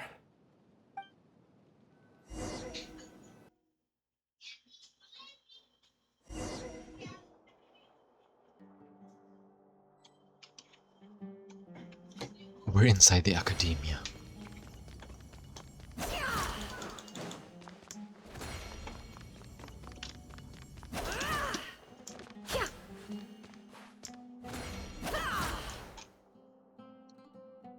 Nefer, this term's assignments have been issued already. Please read through the materials thoroughly, conduct your own additional research, and then write an essay on the topic. Yes, Professor, I'm aware. I just had a couple more questions I wanted to get your perspective on. Oh? Please, ask away. Well, I saw the other students' problem sheets, and I couldn't help but notice that my assignment is much easier than theirs. Do you really think I'm a weak student? A weak student? Goodness, no. Quite the opposite. You have a sharp mind. Almost too sharp. I think what you're saying is, a weak student wouldn't have noticed the discrepancy. And if they did, they certainly wouldn't complain about the lighter workload. You see, sharp as they come. You see things the way they are. And I'm sure you know why they're like that. Because of where I come from. Because I'm different. I'm sorry, Nefer. I don't like it any more than you do. It's just... Anyway, you said you had a couple of questions? What's the other one? wanted to check. If someone sent me a letter to the Academia, where do I go to collect it? Ah, your family wrote to you. Well, as long as they put your name on the envelope, someone should hand it right to you. Not exactly. It's not even a recent letter. I was just curious where the mail would end up if no one collects it. The House of Dana, I expect. I know there's a box for unclaimed mail somewhere in there, probably sitting on a shelf. Whatever you're looking for, that'd be the place to start. Okay, got it. Thank you, Professor. Oh, don't mention it. Honestly, I feel like I failed you. I'm supposed to be your teacher, but I haven't taught you anything. Hey, don't say that. You're a great teacher, and you do your best for all your students. But the rules are the rules. You're not allowed to teach students like me. It's not just the Academia either. The whole world bends over backwards for the successful, and leaves the losers to suffer and die. Oh, my dear child. Don't tell me you've given up on life already. I haven't. I just think that if you want to make it in this world, you have to find a way to become successful. Exactly, bitch.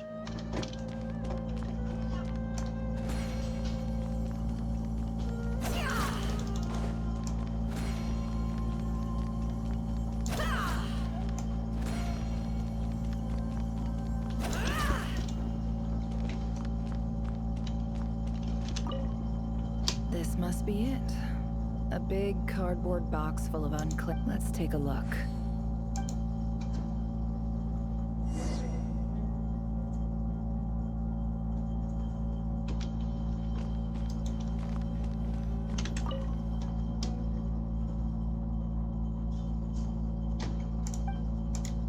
A dilapidation survey from Port Ormos. Looks like it's from a Core of 30 representative. What a strange thought. A bunch of mercs losing sleep over rundown buildings. This one was never even opened. I guess the recipient didn't care what the Core of 30 had to say about anything. Who was it addressed to? I don't recognize the name, but it must have been a Kasharawar professor. This one is addressed to the Immorta Sage. The title is Changes Observed in Satyavada Life Symptoms. Why do all these letters read like full-blown dissertations? Guided by the incense, we became lost somewhere in the forest. All the barriers between levels of consciousness disappeared as our minds soared around in circles, looking for a branch to seek refuge on. In clinical terms, these symptoms fit the description of incense poisoning.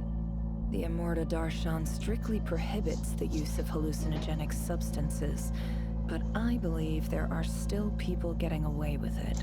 For example, my neighbor who always breaks out into song and dance after using incense. This seems like something the Academia would want to know about. Why wasn't it collected? Wait, what's this written on the back? It's so small. The note says, "The sender authored this letter while under the influence of mushrooms. I would send it back, but no return address was provided. Stamped by the Grand Conservator of the House of Dana."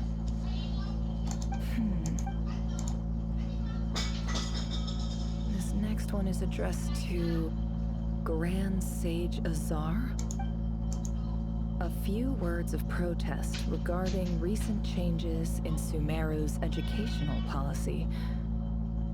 In recent years, the Academia has taken on a small number of students from the desert region, as per the policy to this effect. However, it appears to me that these students have not, in fact, been provided with educational opportunities that are, in any meaningful sense, equal, as well as receiving dumbed-down assignments and perfunctory tutoring. They do not even have full access to the Akasha system. Education is the fundamental purpose of this institution, which should go without saying in a nation whose founding virtues are knowledge and wisdom. I ask you, is the lip service we pay to the policy of education for desert students truly the standard of pedagogy to which the academia aspires? As Grand Sage, policy decisions are your prerogative, but do not forget your roots. You and I were once students too, as was everyone else in this institution. I do hope you will give some serious attention to this matter. I encourage you to discuss issues like this with myself and others, and listen to some alternative opinions. Great letter. Shame it didn't get to where it needed to go. And the sender is... Huh? Sage Cyrus of Spontamod. I didn't realize anyone else even knew how bad students like me have it in this place. So this is where letters from the Sage of Spontamod end up? Nice one, Grand Sage. Really enlightened leadership. Whatever. This isn't what I came here for. Moving on. I'm not exactly holding out hope that a letter sent from the desert would even make it here. But if it did, where else would it end up if not in this box? I can't believe how much discarded mail there is. It must have been years since someone last went through it all. And this is just one box. The whole House of Dana is boxes on shelves. I don't believe for 1 second that any human being has sat down and read through all the documents in this place. Who has that much free time on their hands? Wait, could this be it?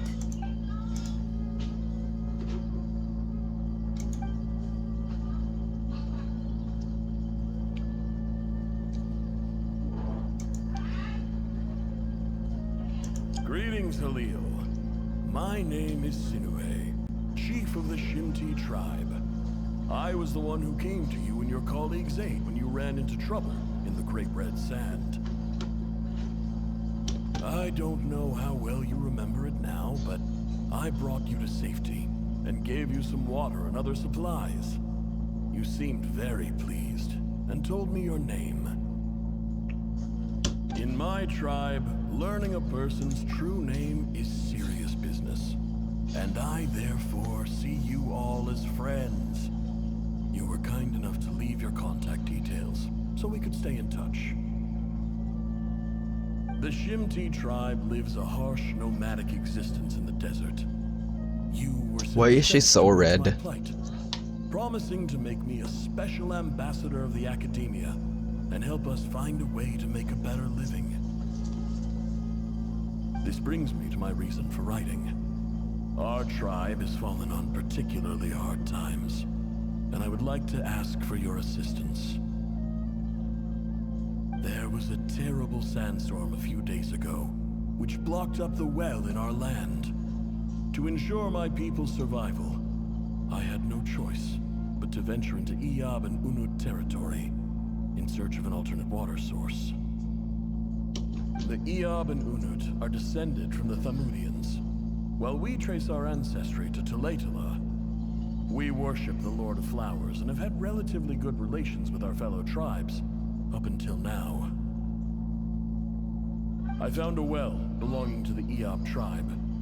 They declined to help us, but I really had no other option, so I took some water to keep me and my tribe alive. My actions are certain to incur their wrath. When we met, you assured me that you would be my ally in the academia.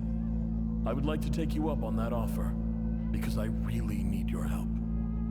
I wonder if you could send an academia representative to meet with me. That aside, the last time you were here, you mentioned that the academia had started accepting students from the desert, and I told you a little about my daughter, Nefer. We have next to no resources here in the desert, and my power and influence are limited. Would you consider enrolling my daughter at the academia? She is a smart girl, I know she won't disappoint you.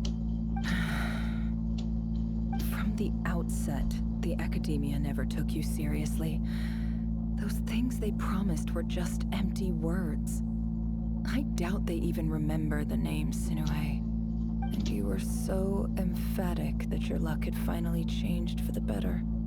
You swore you'd lead us to a better place one day. You spoke with such conviction, like you were the most powerful chief in the whole desert. You liar. You lied about everything. You promised the world and delivered on none of it. And who fell for it? Just me, by the looks of it. Despite your best efforts.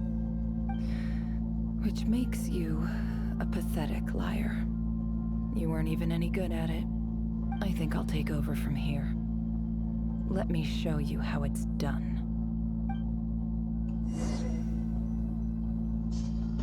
Now she's back to being white again. She's red because she was mad. We got normal scroll from Warcraft right there.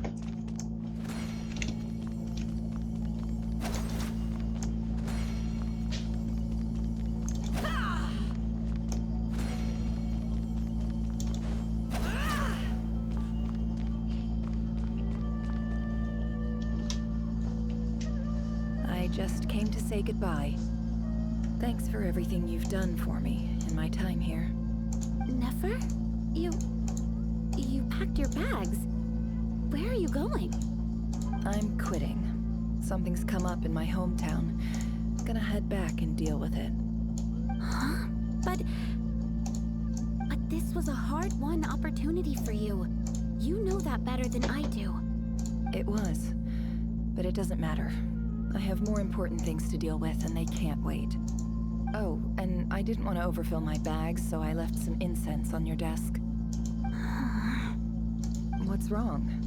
I thought you liked incense. Although, I did read somewhere in the House of Dana that it has hallucinogenic effects. Don't use it all at once, alright? Isn't this the stuff you brought from your hometown? You're just letting me have it? But you said it's a rare and valuable commodity. Yeah, about that. I lied. It's not rare at all. There's this bunch of ruins near my hometown that are practically overgrown with this plant. It's not worth much. Keep it, it's fine. But Nefer... Alright, that's all from me. You take care.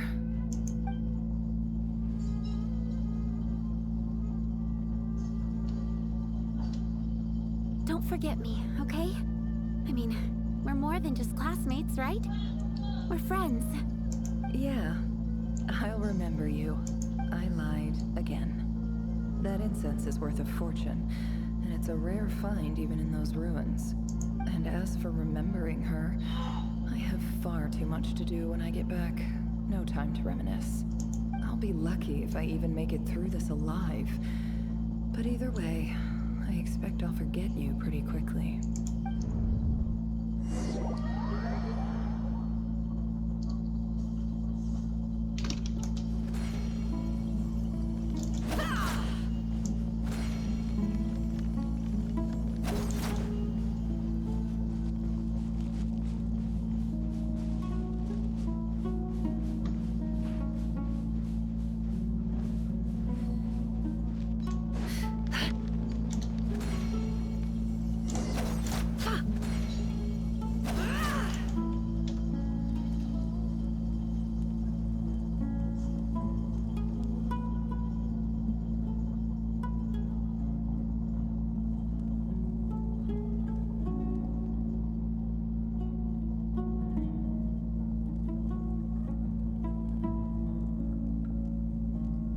It's a pleasure to meet you, Mr. Arif. So, what does the Academia want? Since they've sent their special ambassador, I assume there's a big business deal to be made. If not, I'd be very disappointed. Please, sir, lower your blade. You're lucky I'm the one they sent. Not all special ambassadors share my admiration for the Eab people. The ever-shifting balance of power in the desert reduced the once great civilizations of this region to rubble and sand. But the story of the Eab has a very different trajectory. Others grew weak, but you grew strong, beginning in obscurity and moving to prosperity. You're the only ones who defied the trend. Huh. So, you do know who you're dealing with? This well is the perfect symbol of your strength, is it not? It used to belong to the Unut, but it looks like you have control over it now. You're not wrong. But I'm sure you didn't come all this way just to flatter us. Of course not. I came to bring you some very good news. Some information that recently came to light, which might just be your ticket to freedom. Records uncovered by the Vahumana Darshan show that a certain well currently under Eab control is built on top of some ancient ruins. These ruins are of great archaeological interest to the Academia. I checked the map carefully on my way over here, and I'm confident that this is the well in question. The Academia is offering 50 million mora in return for excavation rights. 50 million? No, wait. If these ruins are as important as you say, 50 million's a little low, don't you think? Don't get greedy, Eab. We know far more than you think. We know that you seized this well by force. Wasn't that the first step in your rise to power? To drive away the Unut and steal their water supply? So what if it was?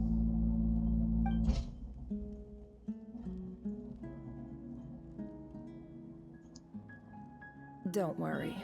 As unscrupulous as it was, it's something we're willing to overlook. The Academia is only interested in dealing with the de facto power holders in the region. I hope I am making myself clear. And I hope your words are the truth. If I find out the Academia is trying to play me, I'll hunt down every one of your people and make you watch as I cut their heads off one by one. I assure you, Chief, that would not be in your long-term interests. You don't want to make an enemy of the Academia. You see how I'm dressed, don't you? I appreciate that you've never been to the rainforest, but surely even you recognize an ambassador's attire when you see it. And what does a barbarian like you have to lose anyway? You really think the Sumeru Academia would bother to come all this way just to lie to you? We have more important things to worry about. All right, I take your point. The Academia is the highest authority in the land. I'm sure you're trustworthy people. In that case, we have a deal. We will sell you the excavation rights. I'd like to thank you, Ambassador. This is good news indeed. Excellent news. In fact, it calls for a celebration. Would you do us the honor of staying a while and enjoying some Eab hospitality? Gladly. I am partial to wine myself, and I trust you are as well. So let's indulge in a few drinks together, in celebration of this momentous occasion.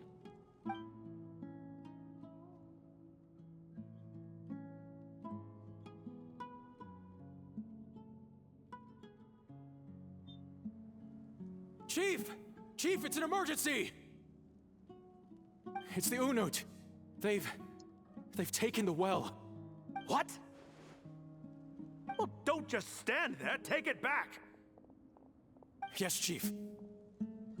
I have every confidence in the Eab's military superiority, and yet... Well, what is it? The Unut's response was alarmingly fast.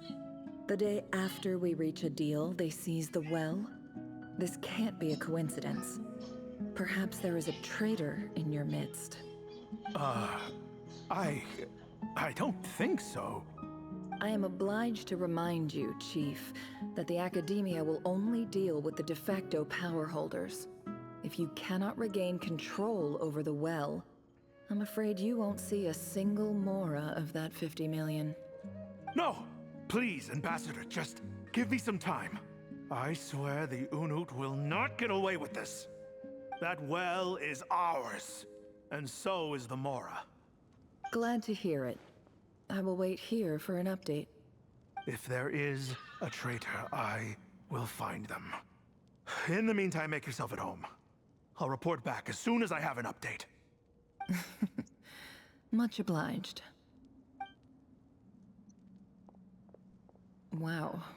All it took was a few words and I've got him wrapped around my finger. What an amazing feeling. So, in summary, Ambassador, the Academia would rather negotiate with our tribe instead of the Eab, yes? The Eab are ruthless murderers who don't listen to reason. And now they have the gall to interfere in our research projects in the desert region. So let me ask you, Chief. If you were the Academia, what would you do? Kill them all, of course. Precisely. The Academia does not tolerate those who stand in our way. The Eab have held back our academic pursuits for too long, and our patience is wearing thin. At the same time, there is simply no way that the Academia can be seen to be intervening in desert affairs. I'm sure you understand where I'm coming from. We have our own rules out here. If the rainforest dwellers raised arms against a desert tribe, it'd start a bloody war. Right. We can't confront them ourselves, but we can support their enemies. The Unut have always had strained relations with the Eab, which makes you our natural allies.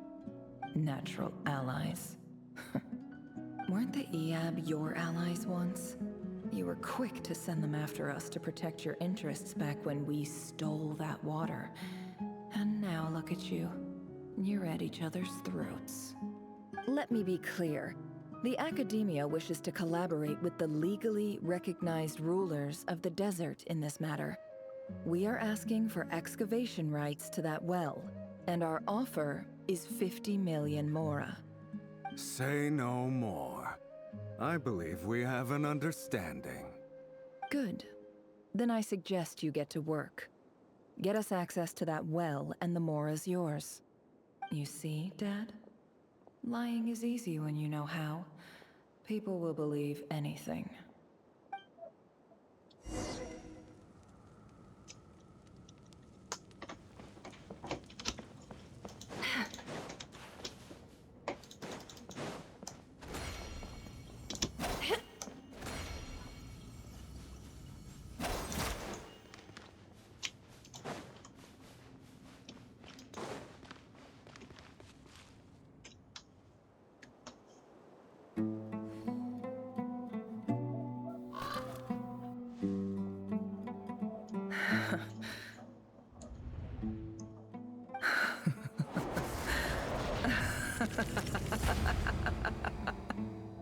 With evil.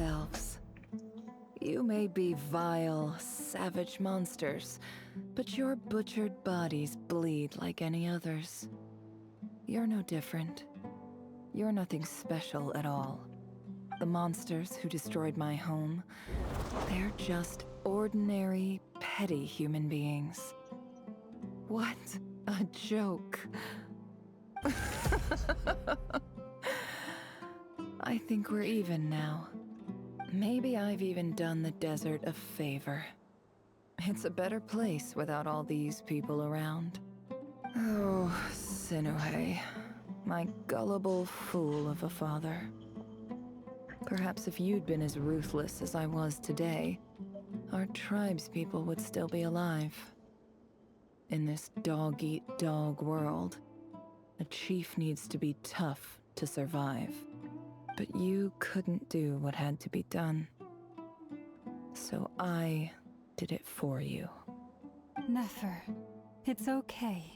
All of this is in the past now. I believe I remember you promising to remain silent. Yeah, but even so... Yehoda, is there anything you can do to ease the tension? Alright, time for a sharp turn onto a completely different topic. So, anyway, that's enough of that. When are we getting out of this place? Feels like we've been walking forever. I'm getting pretty tired. Oh, Alma, you tired? Yes. If we can find somewhere to sit down, I could certainly do with a rest. It's not far now. There should be a temple just up ahead. Yes. Really? A temple? That's where this story ends? I guess that's how things go in the desert. Desert dwellers can never escape their destiny. Or so everyone says. I never wanted to believe it, but looking back now, I'm as desert as they come. You mentioned a temple. What's waiting for us there? My biggest trade secret of all. Ah. Then I'm guessing it's where you got your power from. The power to peer into other people's minds. I didn't know you were clued up on any other religions. I'm no expert in the history of Sumeru, but since you come from the desert, I would imagine it has something to do with King Deshret. Sounds impressive. Ah, I know who you mean. General Mahamatra Sino. The spirit of Hermanubis dwells within him. That's Boss Neff for ya. She knows everything. Sino's hardly a figure of obscurity, but I know about Sethos too. What about him? Is he a big deal or something? Well, he's not a small deal, let's put it that way. Please, this is the bare-bone basics. Save the flattery. Thanks for your patience, everyone. I'm sure it's been a lot to take in. With any luck, that's our exit just up ahead.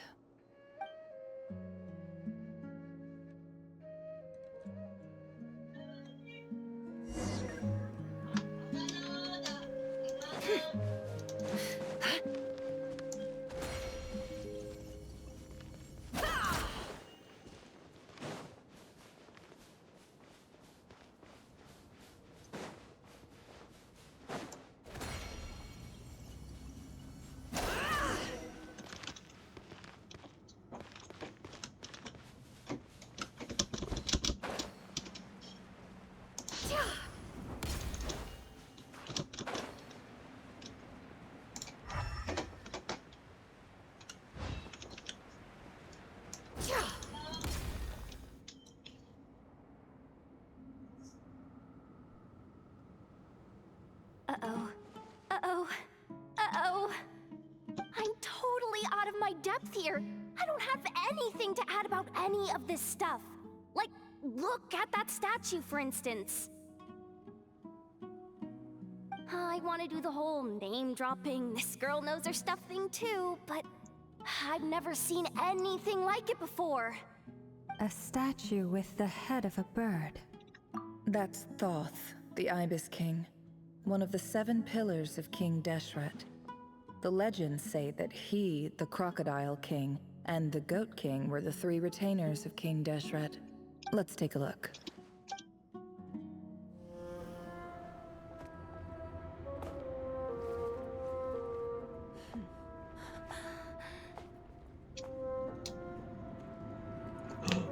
Asheru, what is you doing? That is not Asheru. It's just Ashru. So, all is well?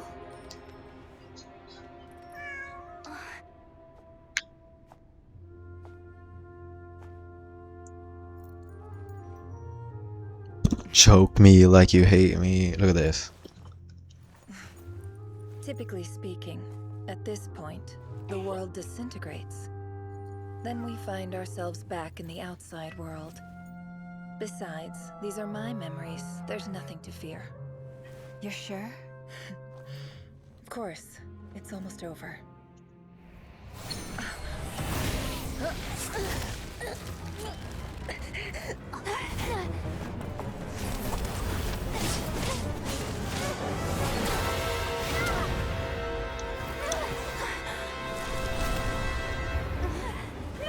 Hold on!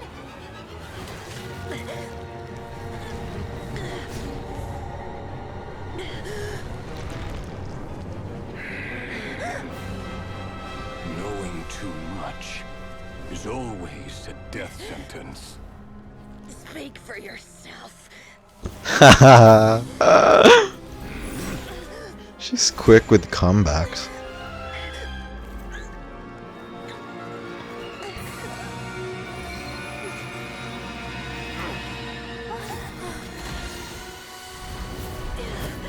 That's like the Dory artifact.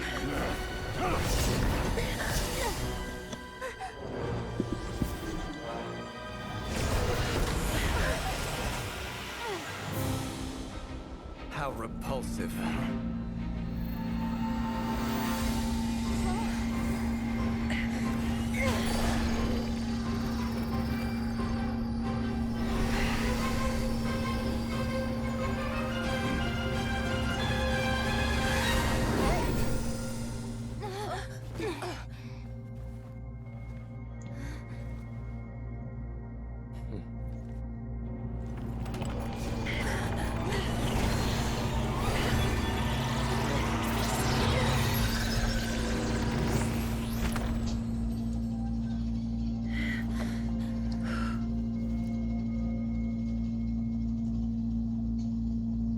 That was scary.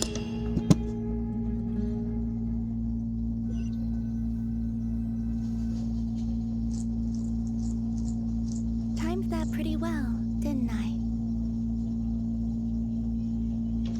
It's okay. I'm just glad no one was hurt. Paimon noticed you doing something too, Dainsleif. Were you helping get them out? Of course. When I asked Nefer to conduct this investigation, I was not naive to the dangers involved. I had a duty to ensure your safety. Good to know your sense of justice is still intact after all these years. I take that to mean that you saw the truth. That comes as a great relief. I certainly did. And thanks to your help, I also managed to trap Rerir inside the chess set. Whoa, really? How'd you manage that? Well, to be honest, I sensed that something was wrong long before we made it to the temple. By using this fragment to probe into Rerir's past, well, the monster formerly known as Rerir, it seems I alerted him.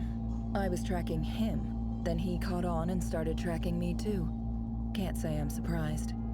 But how did he track you through your thoughts alone? That shouldn't be possible. Rerir was a secret agent who reported directly to the Vinster King. He is an expert at finding a trail and hunting down his pursuers. No wonder. He infiltrated the chess set, read my thoughts, and built a new virtual chess set inside of it. That's why we weren't able to leave at first. Speaking of your chess set, it's quite a remarkable item. Would I be right in thinking you have some connection to King Deshret? You overestimate me. I only have a connection with one of his underlings, the Ibis King. You all saw how this came to be. A long time ago, the Iab massacred my tribe, the Shimti, in our home village. A few years later, I enrolled in the academia, where some new information came to light. The Unut and the Iab fought a bitter battle over the rights to a well, all for the sake of a non-existent 50 million Mora. The Iab ultimately won that confrontation, but their victory came at the cost of almost every warrior in the tribe. The final blow to the Iab came at the victory feast, when an Unut assassin beheaded their chief right before my eyes. The remaining Iab fled and have been scattered to the winds ever since. Having gotten my revenge, I returned to my hometown, where to my surprise, the nearby temple was still standing. There it was, seemingly immune to the relentless hostility of the desert, while my tribal home lay in ruins. As I stood there gazing at the temple, I noticed a cat just outside. This cat, as it turned out, was home to the spirit of the Ibis King. He led me to a gate deep inside the temple, and there he made a deal with me. This chess set is my gift from the Ibis King. The chessboard within is made to the same specifications as the one in the mausoleum of King Deshret, and represents his power of piercing analysis. With this chessboard in its container, I gained a certain ability to perceive hidden secrets. Now, you could conclude that the Ibis King simply wanted to give the people of this world the power to seek the truth, but I don't believe that's the full story. Every god plays favorites. Their hearts are as fickle as any human's, full of secrets, perversions, egotistical tendencies. But precious few gods are willing to admit this. It is the same with all powerful forces, including fate itself. Their gaze falls preferentially upon a select few. As you rightly point out, this is an act of favoritism. If you're alluding to the Abyss, then yes, I agree. Gather the others. It's time to share everything I've learned.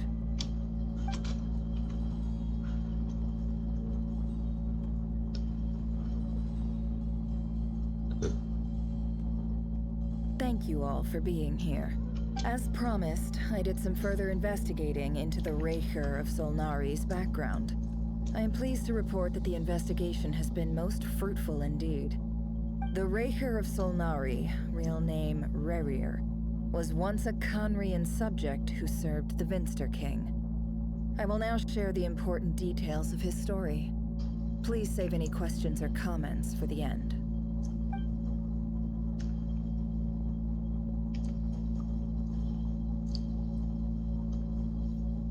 Yup, blah blah blah blah blah.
So that's why he's so obsessed with the moon. A tragic tale, to be sure. But it does not excuse his many transgressions. No matter how much Rerir suffered in the past, the fact remains that he is what we know today as the Wild Hunt, wreaking havoc upon innocent lives in Notcry. He becomes more dangerous with each passing day. If left unchecked, it is simply a matter of time before all of Tevat suffers the consequences. This is a threat that the Knights of Favonius cannot ignore. A question for Miss Columbina. Forgive me if this is presumptuous, but have you ever seen the spatial gateway that appeared in Rerir's memory? Never. But I have heard stories of something called the Moon Gate, and this seems to fit the description. Miss Lama, any thoughts on this? In the lore of the Frost Moon Scions, the moon is believed to hold many secrets. Some sources speak of ancient knowledge, others of a gateway to the unknown. The term Moon Gate is one I have heard before, but as is the case with all of our legends, there are no records of any first-hand witnesses. We cannot know whether it truly exists. Then back to Miss Columbina. As a moon goddess yourself, do you have some idea of where the Moon Gate leads to? Not at this stage, sorry. I do hold the power of the Frost Moon, and my strength is recovering well. I can sense that the gate would open at my command, but... But there's more to the power of the Frost Moon than that? Yes.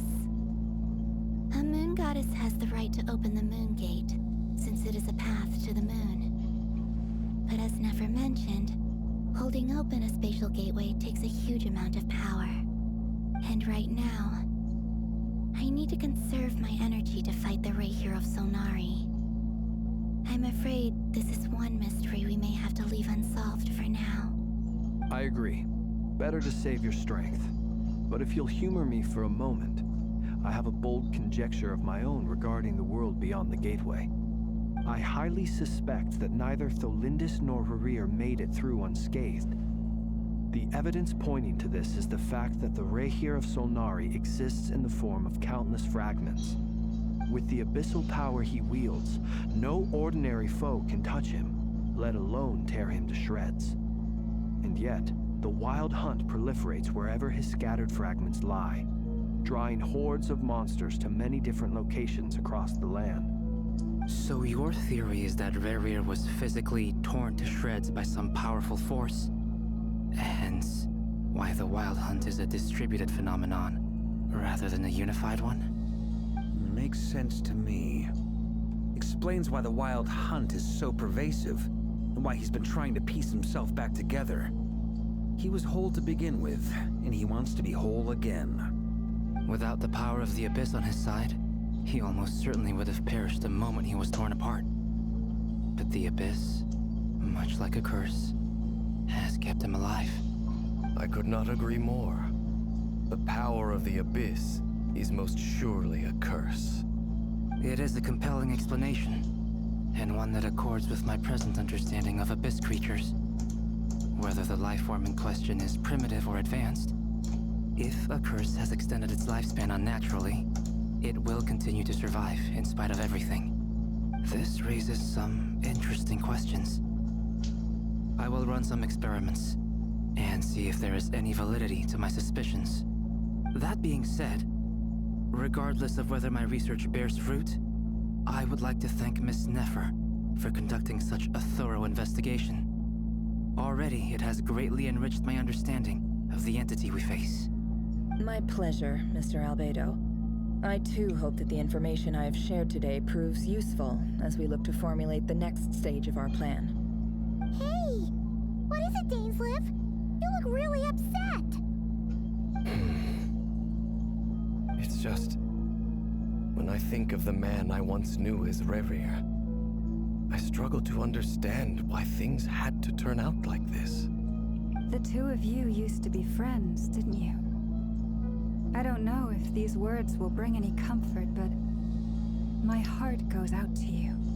Mine too. We can never know all the hows and whys of the way things are.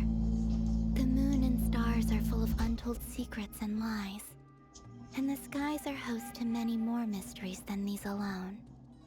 Yet, none of that can begin to compare with the complexity of human life. Those are the first comforting words I've heard in a long time. Thank you, both. Well, I think this is a good place to end today's meeting. I'm sure Nefer needs some time to recover. She's been through an awful lot today. That's very thoughtful of you, Lama. Of course. Sounds good to me. Take some time to rest and digest before we reconvene to nail down a plan.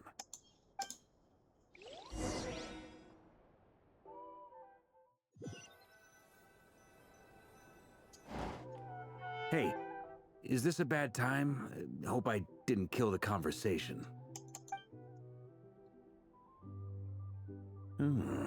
Nice room. Oh, I'm not coming in, though. We can cuddle there. It's just a hotel room. If it's all the same, I'll just stay out here. I might not look the part, but I'm technically a knight. Barging into people's private quarters isn't the kind of thing we do. Bye-bye.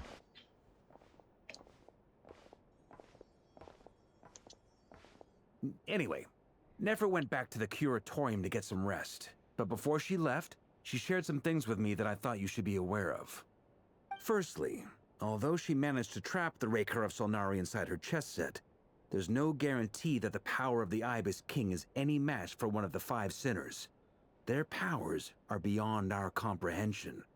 It's only a matter of time before he finds a way to break out. We have to come up with a plan and take care of him before that happens. Honestly, my mom figured that might be the case. So, how long have we got? Well, I asked her that same question. She talked for a long time, but for the most part, it seemed like she was trying to convince me how precious her chess set is. What a long and storied history it has. It felt like some kind of sales pitch, you know? The kind where you end up handing over Mora against your will. Anyway, after all that, she finally answered the question. 2 days, at most. 2 days? Holy moly! Can we even recruit enough help in that time? That remains to be seen. Which brings me to the second issue. Dainsleif is obviously conflicted about this whole thing. But given how little time we have, there's no way we can pull this off without his help. You have some history with him, right? Do you think maybe you could talk to him for us? Great. I appreciate it. All right, on to item 3. So, Albedo, Durin, and I put our heads together and came up with a plan. Can't promise it's gonna work yet, but at least it's a start. We figured we'd bounce the idea off you first. We'll explore it further once everyone's recovered. Oh, Paimon's dying to hear this. All right, so here's what we're thinking.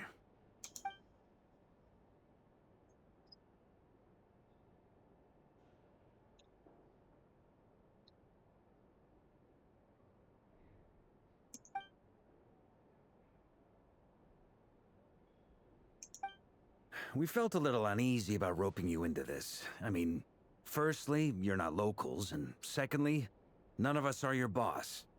You're well within your rights to refuse if you so choose. Roping us in? Why would you even say that? We know the stakes here.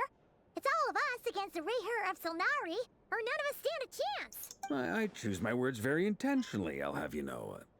I like to think there's an art to striking a down-to-earth tone even when the stakes are through the roof. Sir Varka, I have a few thoughts about this plan. I'm all ears. I think we can be more flexible with how the roles are allocated. In my view, the most sensible lineup would be like this.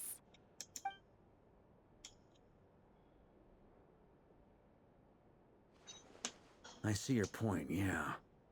But if that's how we're going to approach this, you'd better make sure you're ready.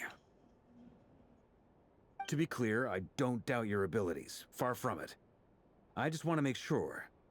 Are you really willing to take all this on? I want to do everything within my power. The Rayher of Solnari is a truly fearsome opponent, and if I do my part, it'll greatly reduce the risk for everyone else involved. Well, that tracks with what I've heard. Jean's mentioned in her letters that you're so diligent it's almost abnormal.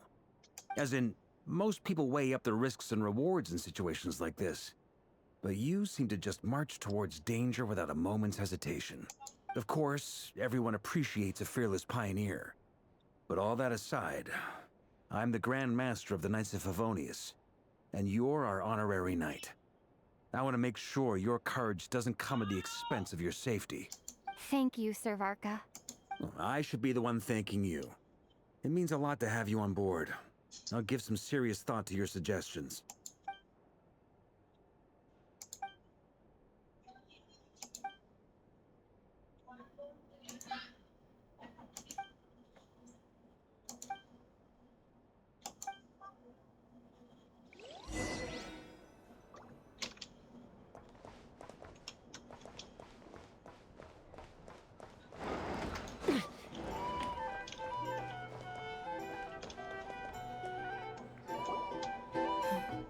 This is a thorough plan, but I do have one last question before we take action. How can we be sure that our enemy won't leave the designated area? Great question. Albedo's been hard at work analyzing Rayher and the Wild Hunt's behavioral patterns. His conclusions are as follows. Firstly, from the earliest known confrontation until now, Rayher has never displayed any ability to manipulate the dimension of space. so it's unlikely he has any power in that domain. Secondly, he seems to have a particularly strong vendetta against our group. If we put him in a fight-or-flight situation, he'll choose to fight every time. Thirdly, finally, and most importantly, he is consumed by hatred, both for the moon and for his enemies. Turns out, we tick both of those boxes. We have a reincarnated moon in our ranks, and a spy who accessed his private memories without permission. He'll be baying for blood, not looking to escape. As someone who's had their fair share of interactions with the Wild Hunt, those all seem like valid observations to me. Understood. Then I will defer to the verdict of the group. Well, everyone, that's the plan in full detail. Albedo and Durin are carrying out their part as we speak. Plan approved. Scheduling. Okay, any firepower you need, I got you covered. Let's light this baby up. The Frost Moon Scions are behind you as well. And the rest of you? No objections? All right, then it's settled. This is the plan we're going with. Next up, an old tradition of mine. Anyone who wants to back out, now's your chance. Wait, we can still back out of this? Everyone says things they regret, right? I don't want anyone feeling trapped because their mouth said yes before their brain had time to think things through. A very people-first approach. I hear that's common practice in the Knights of Favonius. Heh. Who'd you hear it from? D-Luke? Shh. We don't use people's real names at work. This contact will be known only as Owl, please and thank you. This plan can only work if everyone does their part. Flint's and I will absolutely support it. We shall indeed. You'll be glad you accepted our help. Also, you are the last person I expected to see here, Miss Dory. It's not often I get called Dory in a work context. My peers usually call me Lord Sangamabe. So, the longer your name, the higher your net worth. Is that the idea here? In that case, Mr. Flint's here must be worth a fortune. That's right, I know your full name. It's... The walls are thin here. I'd appreciate you keeping that a secret. Okay, fine. I'm actually only here as a favor for someone else. Do you have any idea how much it would cost to hire me otherwise? Oh, does this mean someone out there actually has the power to boss Dory around? It most certainly does not. We have a long-standing and mutually beneficial business partnership. She's actually the mom of a friend of yours. Said mom supplied me with a great little trinket, but now that lady's ruined everything. If I don't start building a little goodwill now, my whole business in Notcry is gonna go down the drain! Okay. So what exactly is so special about this pendant? It's a lucky charm that a great mage made for me. We have a business relationship, and she was worried that something bad might happen to me. So, she wanted me to have something that can store power to protect myself with. I finally got it all fully charged up with Kovaki, and then never went and used it all up at once! Never lost so big in my life! You're right.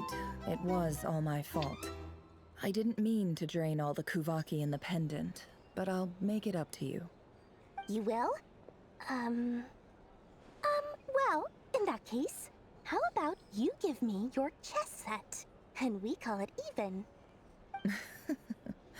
I knew you'd say that. Well, it's yours if you want it. In fact, take it now, and I'll even throw in a free Raker of Solnari. Deal?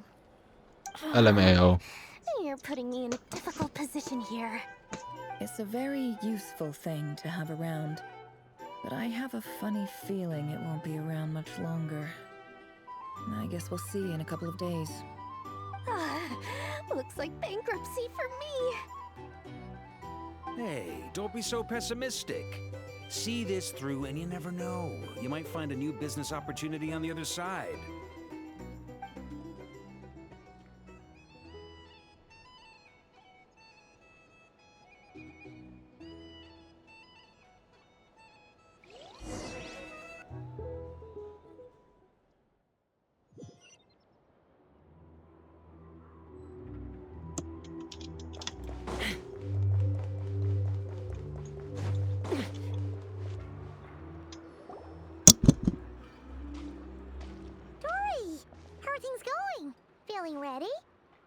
Oh, I was born ready. We only have 2 days. You think Lord Sangamabe would let an opportunity like this slip by? Don't forget, when something's in high demand, the people with the goods on hand get to charge the highest price of all. Even higher than the sellers taking advance orders. Ta-da! See? It's right here. Oh, it's so pretty. Did you make it? No, I have a supplier. We go way back, so he made me a very attractive offer. Aha! No wonder you were talking about Lucky Charms at the meeting. You've been getting Kave to make them for you. That's not the full story. It actually started a while back as a project between me and the Dendro Archon. Mage Alice once warned me that this world won't stay safe forever. There may come a day when everyone faces a great crisis. I passed this on to the Dendro Archon, and she secretly brought together a research team made up of Sumeru's top scholars to invent a technology that could keep people safe. I won't go into the details because it's all very complicated, but if you want to know more, you can ask the Dendro Archon about it sometime. Nahida getting involved is so nice. Archon who asked Kave to build this little contraption. As one of the top Kashara War talents, he was the obvious choice. Took him long enough. He stressed over it for ages. He must have gone through at least a dozen designs before producing a final product. But that's Kave for you. Marak delivered it to me a couple of days ago, along with a letter from Kave. Could I ask why I'm sending this technology to you? And what's your proposed use case? Has it been approved by the relevant authorities? So nosy. My fault for sending him the research permit to begin with. Surely Nahida must have told him you were involved in this project. He was probably just nervous because you're always so secretive about your business. Could be. Anyway, I just replied, let's hope there never has to be a use case, because it would involve grave danger. Fair enough. But it sounds like he was just being cautious. He probably felt responsible as the one who made it. Or maybe he was asking as a favor for his housemate. He's done that before. Not sure why, though. His housemate doesn't seem to really care that much about this kind of stuff. Either way, all's well that ends well. I'm just glad to finally have his housemate being Alhaitham. Without it, given the potential dangers that lie ahead. Huh? What does that look mean? Paimon's just super surprised. This must be the first time we've ever seen you actually get serious about something. Well, a long time ago, I made a promise to myself. I promised that I was gonna live every day of my life with a big beaming smile. Obviously, Mora plays a big part in that. But there are always gonna be times in life when you have to give something back. That could mean paying back a debt, returning a favor, or showing some kindness. Alice has been a huge help to me over the years. She was the first investor I ever had. And I want my investors to know that Lord Sangamabe is the best in the business. And more than that, no one knows what the future will bring. Whatever happens, I want to make sure the Dendro Archon and all of Sumeru is prepared to face whatever comes. Oh, that? I was just making sure Nefer and I are square. Don't be thinking it was some sort of benevolent act. I'm no saint, so don't treat me like something I'm not. My priority is doing the business that I want to do, so long as my conscience lets me, but it usually does. That's the Lord Sangamabe business model. All right, if you say so. I do say so, and that's the whole point. I'm a businesswoman. Don't go trying to figure out what kind of person I am. You'll exhaust yourself. Much easier for everyone involved if you just take my word for it. Oh, and could you two help me get this stuff where it needs to be? Thanks so much. You're my favorite assistants.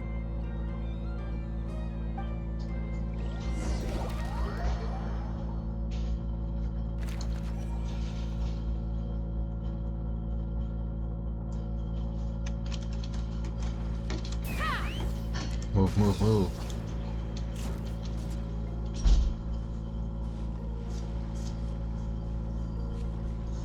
Traveler, Paimon, it's good to see you.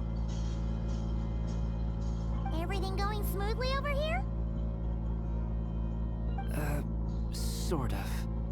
As you're probably aware, Varka, Durin, and I captured some abyssal creatures from the Wild Hunt. Per the plan, we dissected and analyzed some samples of these creatures. The process went very smoothly. The findings, however, come with some troubling implications. What? You can actually dissect the Wild Hunt? That depends on your definition of Wild Hunt and dissection. Harmless, lifeless.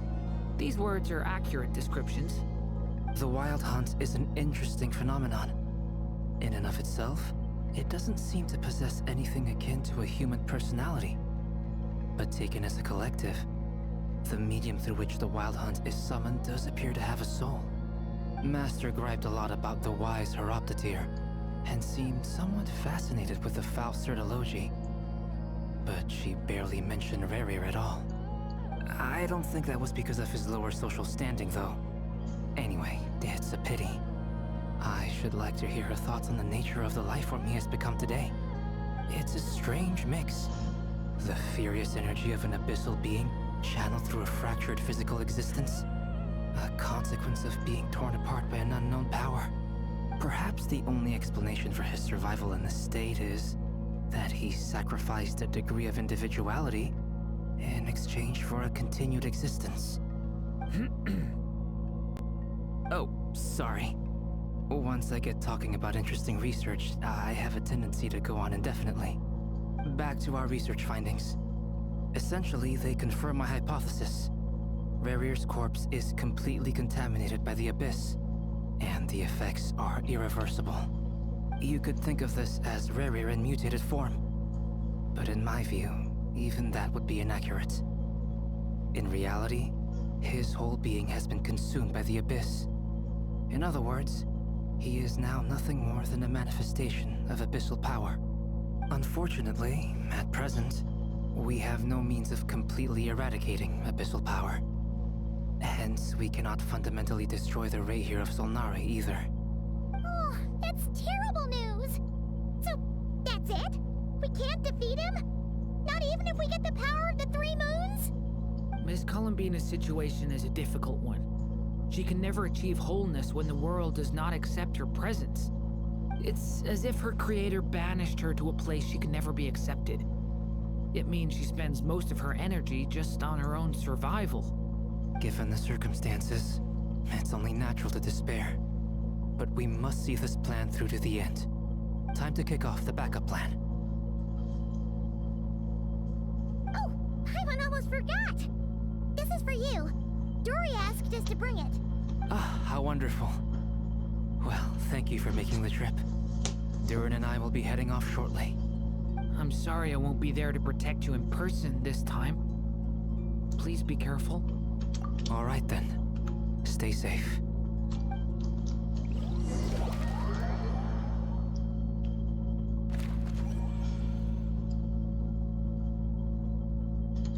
Take me up!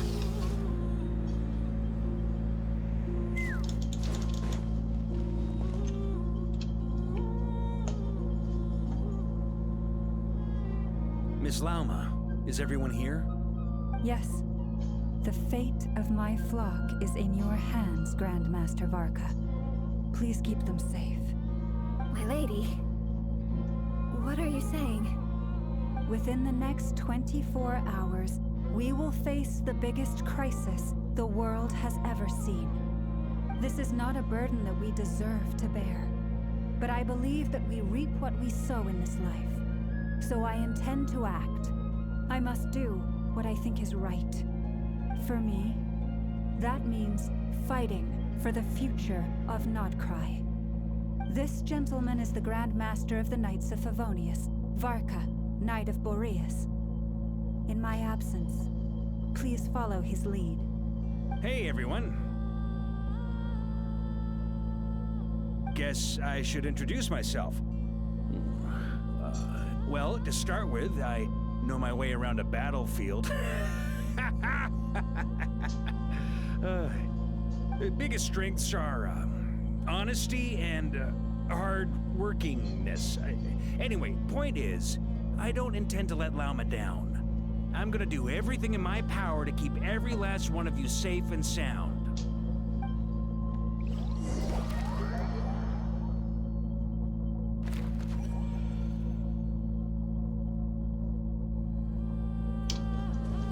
Let's fly.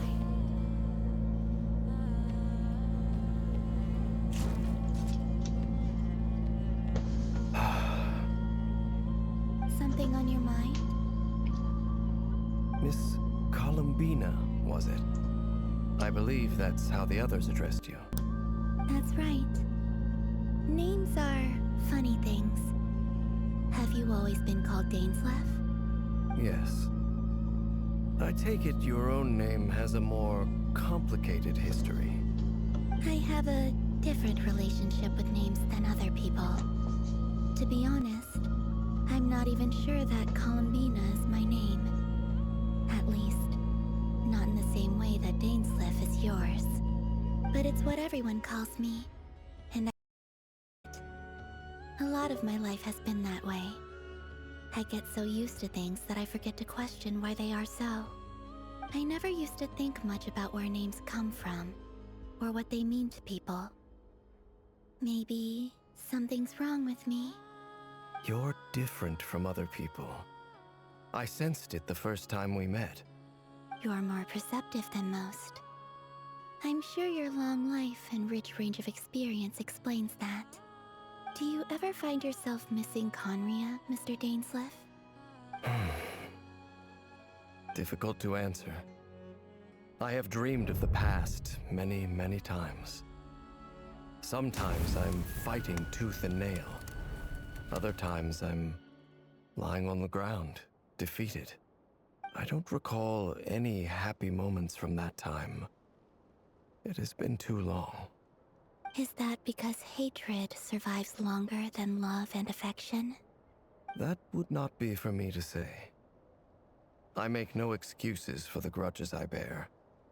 But whatever the reason, I remember little that was beautiful or sentimental. Thank you for your help with the Rerir situation. Without your efforts, I never could have learned the hidden truth of his story. You're welcome. I know he's your friend. Friend? He betrayed me. And I never really understood what he was going through in life. Some friendship, that is. Okay. So, do you plan to fight him with us? You see, you're torn. Now you know what really happened. You see the things he's done in a new light. I need some time. Of course. I completely understand. Anyone else in your position would feel conflicted too. Actually, I went through something similar myself recently. Something happened that changed my perspective on a situation. A situation I took for granted at the time, but now I feel very grateful for it. You mean the Harbingers who still support you, even though you've left the Fatui? Yes. I always thought they were only helping me because Harbingers are forced to work together. But then I abandoned them. A warrant was even put out for my arrest. And even now, they still support me. Which means I was wrong about them all along. Clearly, they view you as a friend. I feel a little guilty now. I regret not seeing her help for what it was, and not treasuring it. I see the guilt that you're feeling now, because I feel it too. Hopefully, talking about it will do us both some good. Have you noticed that the Traveler and Paimon are over there? I think they've been listening. Huh.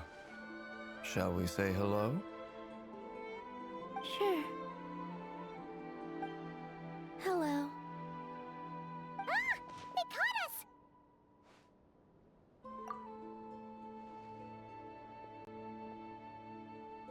I apologize for making you worry. No doubt you wish to know where I stand on the plan to take down the Recher of Solnari. I'm afraid I need a little time, but I will seriously consider joining you. You will? Oh, thank you so much! Everyone will be so grateful to hear that! They needn't be. This was something that I was going to have to face up to eventually. That doesn't matter to them. They're grateful to you regardless. You can't control their gratitude, so just accept it. And then, have a think about whether you're willing to join us.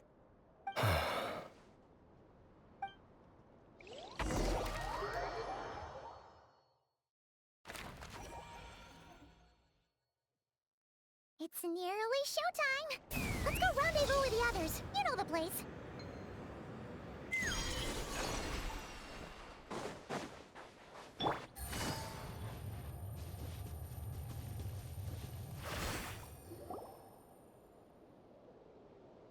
Ah, you're earlier than I expected. Hey, Flint's! Been waiting here long? Not too long. I came a little early so I'd have some time to think. Are you nervous about the battle? Quite the opposite. I'm reminiscing on my past battles. When I was awakened by the Ratniki, I had not touched a weapon in many years. I felt like the battlefield was not where I belonged. But after waging war against the Wild Hunt for so long, I came to realize something.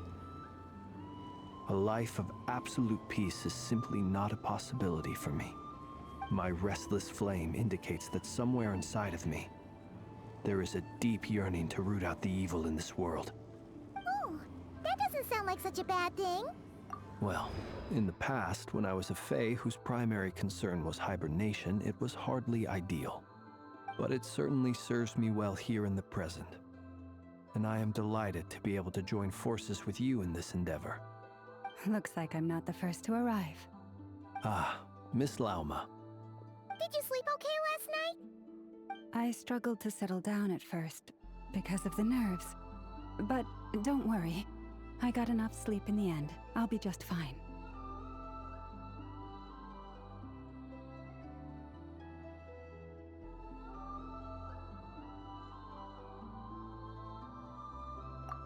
Please, I'm just doing my part. Never! Over here! Aino asked me to relay a message. She said Anefa will be on high alert and keep a close watch over all secondary districts where defense is required, providing support as necessary. Meanwhile, Aino herself will provide range support to us directly, using her latest invention. Excellent. My thanks to all involved. The chest set's looking a little unstable. It won't hold him much longer. We should be prepared to engage at a moment's notice. No sense sitting around waiting.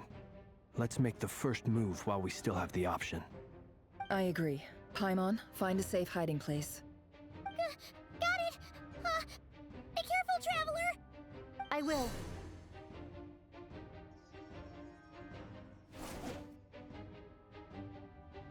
Everyone, take your positions as soon as the battle starts. Every ounce of strength we have in our bones, let us bring to this fight. Ready? Let's go. I've seen all your futile ploys before. You have become the authors of your own demise. I wouldn't be so sure about that. You are merely a moment of sport before I tear down the moon.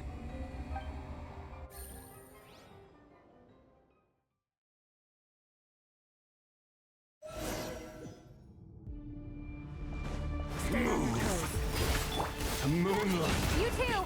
Crazy. Close your eyes. Observe. Let me help you guys. Big bet!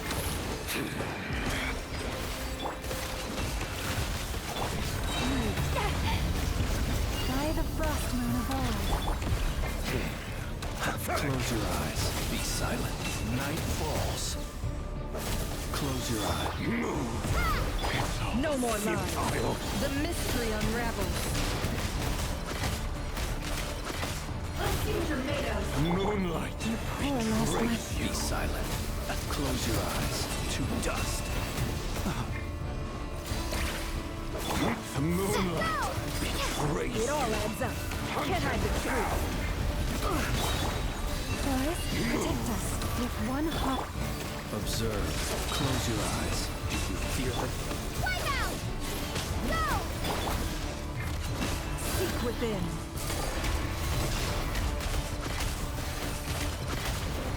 The moonlight It all adds betrays up. you. Observe. Pathetic hunter. Steady now. To dust. Water jet! No more lies. It all adds up. Poor last land. Began with the moon, and so shall it end. The moon will protect you. The moonlight betrays you. Leave this place.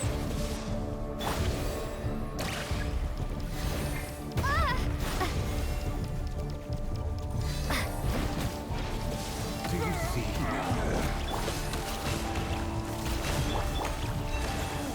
Close your eyes. From here, when will it be as you foretold?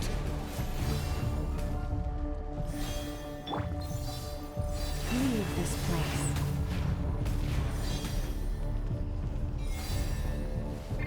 Be silent.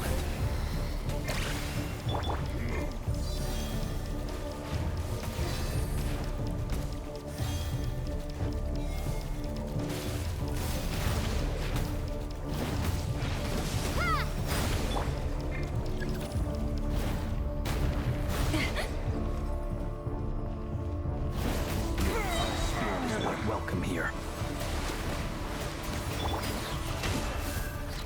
The deception ends here. For the everlasting forest. Beware the creatures of the night. Close your eyes.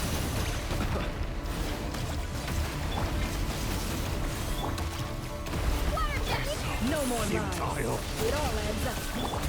Forest, protect us. By the Frostman of old.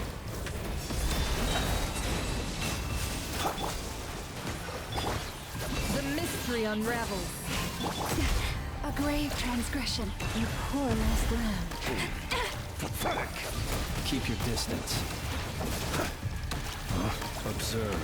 Close your eyes. Night falls. It's all Can't hide futile. the truth. No more lies. Seek within. For the everlasting forest. Great move. Observe. Fear the dark.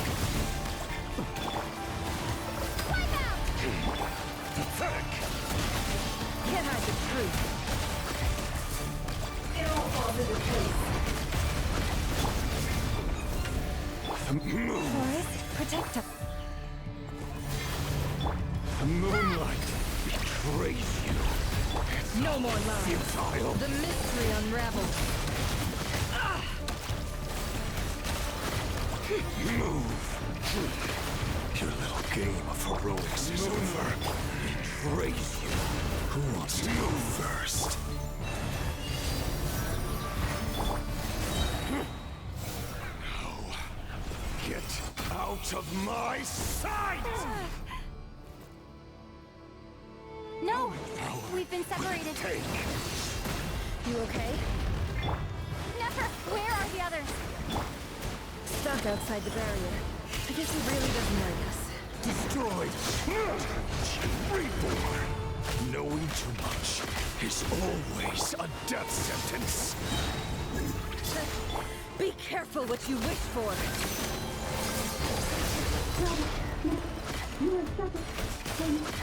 Lauma! Can you hear me?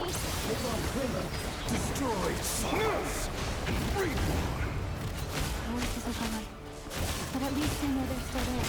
And I need to focus. The plan. Remember my most important task. Just follow me. If you solve them for long enough, the moment will come.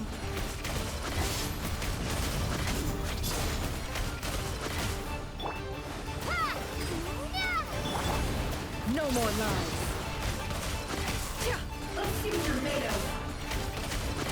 Can't hide the truth. Destroyed. The deception ends here. No more lies. Bombs away!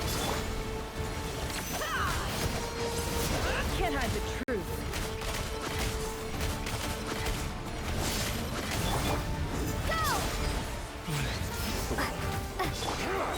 It all adds up. The mystery unravels. Time to come clean. Wipe out!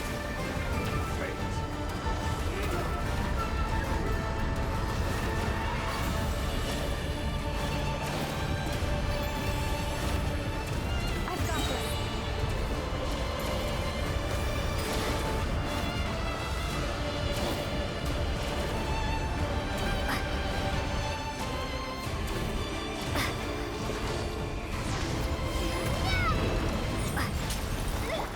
The shield's broken. I can't keep this up.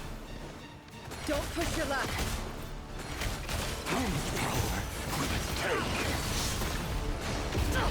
Absurd. Can't hide the truth. Nowhere to run, nowhere to hide. It all adds up. Time to come clean. Go! Wipe out! The deception ends here. Can't hide the truth. No more lies.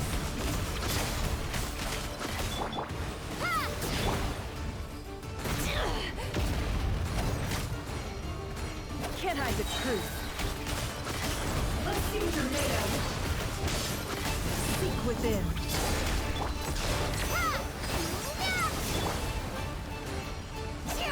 No more lies.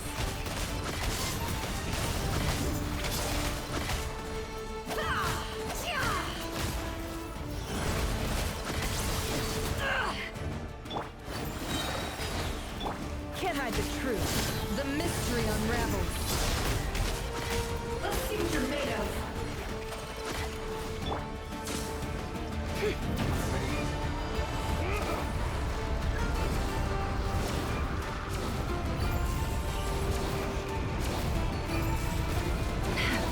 Curses. There's no other way.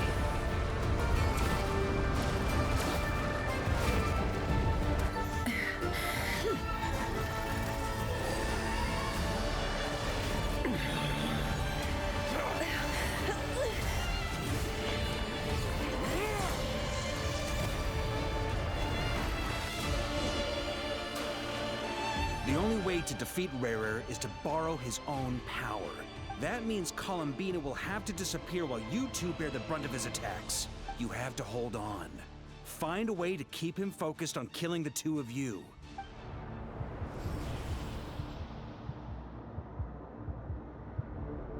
Never! Your eyes are bleeding. Soon you will be powerless to resist. And then, I will reduce you to dust. But that dust will plague your memories. Come on. Keep holding on. Any other tricks up your sleeve? Let's see them. As entertaining as they are. You've backed yourself into a corner. You don't fool me. I see your fear clear as day. I have to stoke his rage. Make him unleash everything. You fear what you could never defeat. You fear the thought of never being able to save your beloved. You cannot win the fight against fate, Rarir. Is that what you think? Well, now it's your turn to feel afraid! You fear the sound of your own name? Is it us you hate? Or is it what you've become? Let's see what becomes of you!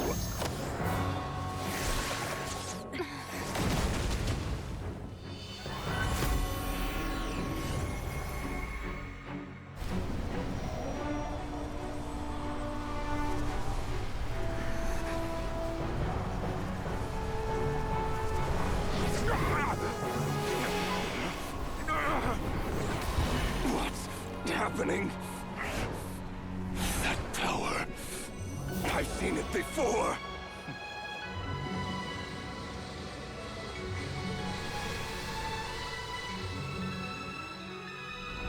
His power is on another level.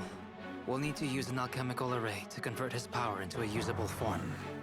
Then quickly channel it into Columbina, rendering her powerful enough to compete with him. I'll join you. I can help. If I release enough abyssal energy into a confined space, it'll create a potential difference, allowing us to extract a huge amount of elemental energy. Next, I'll synchronize with everyone's minds using Pyro, then give you temporary access to their abilities and fields of view. But it won't last long. Can you see? Well enough. So, we have a student of Gold Rhine-Daughter in our midst. How about that?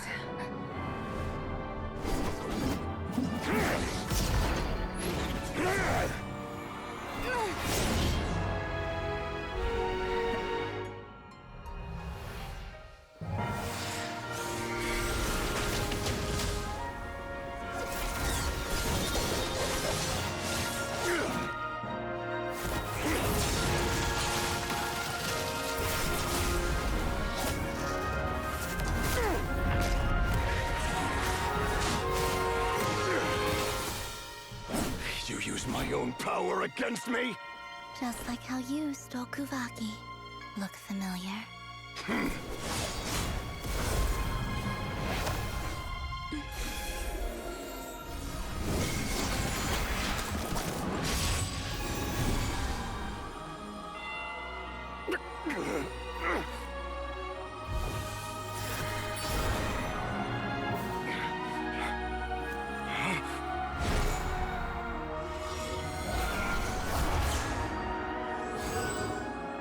Don't you realize?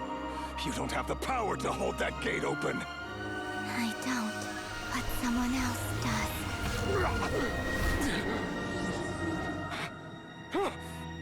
Goodbye, Rerir.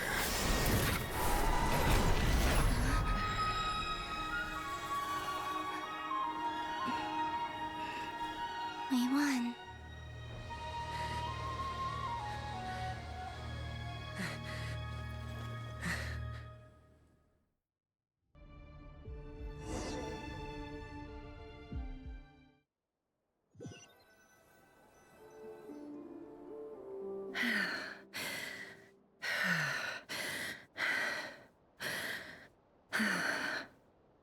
Nefer, how are your eyes? They're fine. Apart from the blindness, of course. It's not too late. Let me handle it.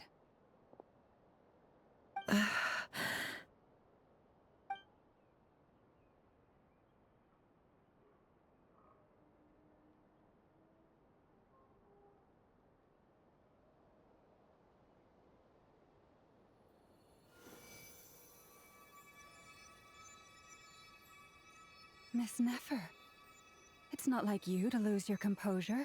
That was the most reckless thing I've ever seen you do. Reckless how? The situation was critical. Our lives were at stake. We had to do something. Even so. Okay. I guess you're right. Under the circumstances, it was a wise decision. You traded your eyes for an incredible victory.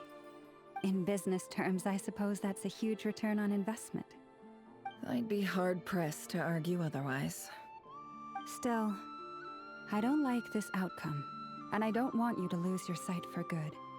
People suffer when they make sacrifices they shouldn't have to make, whether that means faith, strength, or in this case, your ability to even see. I had hoped you could win without sacrificing so much as a single hair on your head. Thank you. Really. All done. Don't try and open your eyes just yet. We'll see how you're doing in a couple of days. Until then, please follow your recovery plan to the letter. I'll send full details through Yehoda. For now, just get yourself home, relax, and rest. My dear friends, we have fought bravely and achieved a spectacular victory. A dark cloud has been lifted from the skies of Nodcry. All in this land will be grateful for what you have done. The moon will remember this day. Thank you both.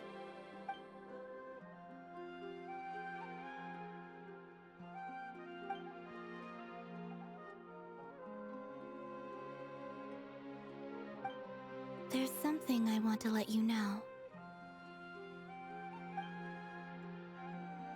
What is it? When Durin connected everyone's minds so I could access their powers, I also felt everything they felt. And since Nefer's eyes were injured, my eyes are hurting now too. Huh. Hold on. Let me try. I only feel the pain. There's no actual damage. I just thought I should tell you. You're right. There's no damage. That's a relief. But I must say, I'm surprised to hear the Kutar share something like this with me. In the past, you never used to open up about yourself. Things are a little different now from how they were. I'm learning to share how I truly feel with my friends. Friends? You have no idea how glad I am to hear that.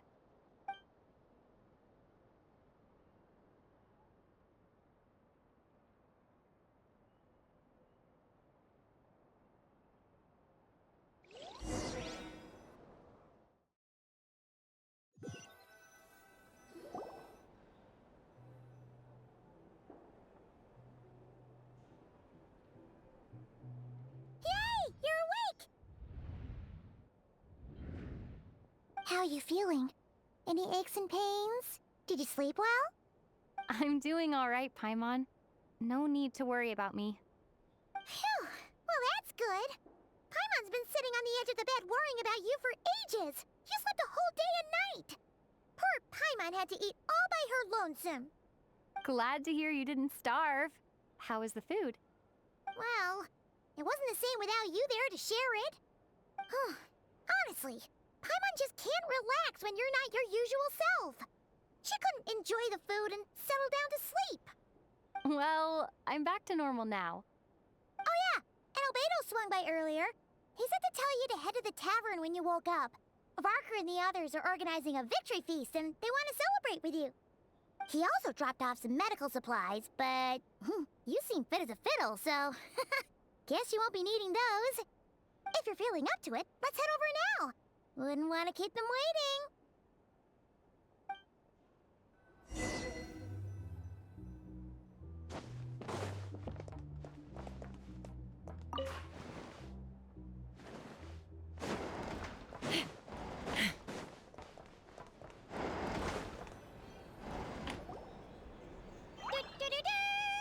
We're here!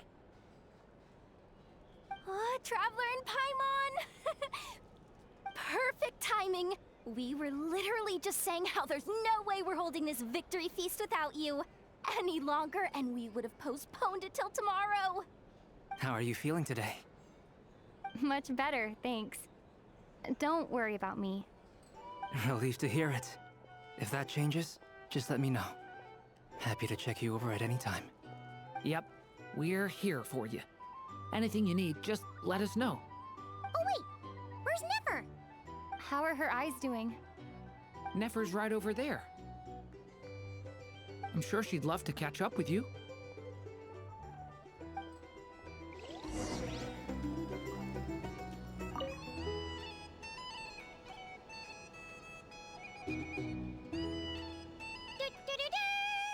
We're here!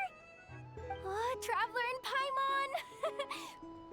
Perfect timing. How are you feeling today? Much better. Relieved to hear it. Yep, Oh wait, where's Nefer? How are her eyes doing? Nefer's right over there. I'm sure she'd love to.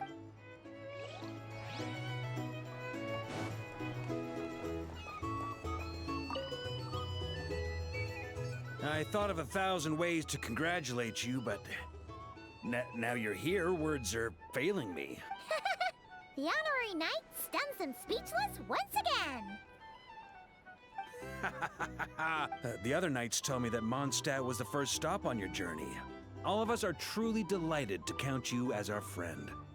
I'd like to thank you for supporting the Knights of Favonius, and also for helping us save Nodcry. Nonsense! Of course I'm gonna mention it. This is more than just business. It's a relationship.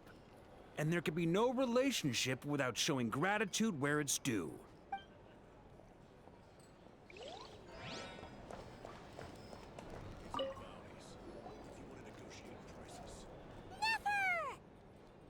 Traveler, Paimon, are you recovering well? Turns out that moon chanter has some real talent after all. My eyes were mostly recovered after just a couple days rest. I can actually open them again now. Yeah, but you gotta be careful. Lauma says not to strain your eyes while they're still healing. Yes, thank you. I'm well aware. Yehoda, could I borrow you for a moment? I could do with an extra pair of hands. Oh, sure. Coming. Did you hear that? I gotta go help Lauma for a second. You guys chat among yourselves. I'll grab us some drinks on the way back. Paimon, you still like 'em sweet? You bet. Make it extra sweet, because Paimon's earned it. Sure thing.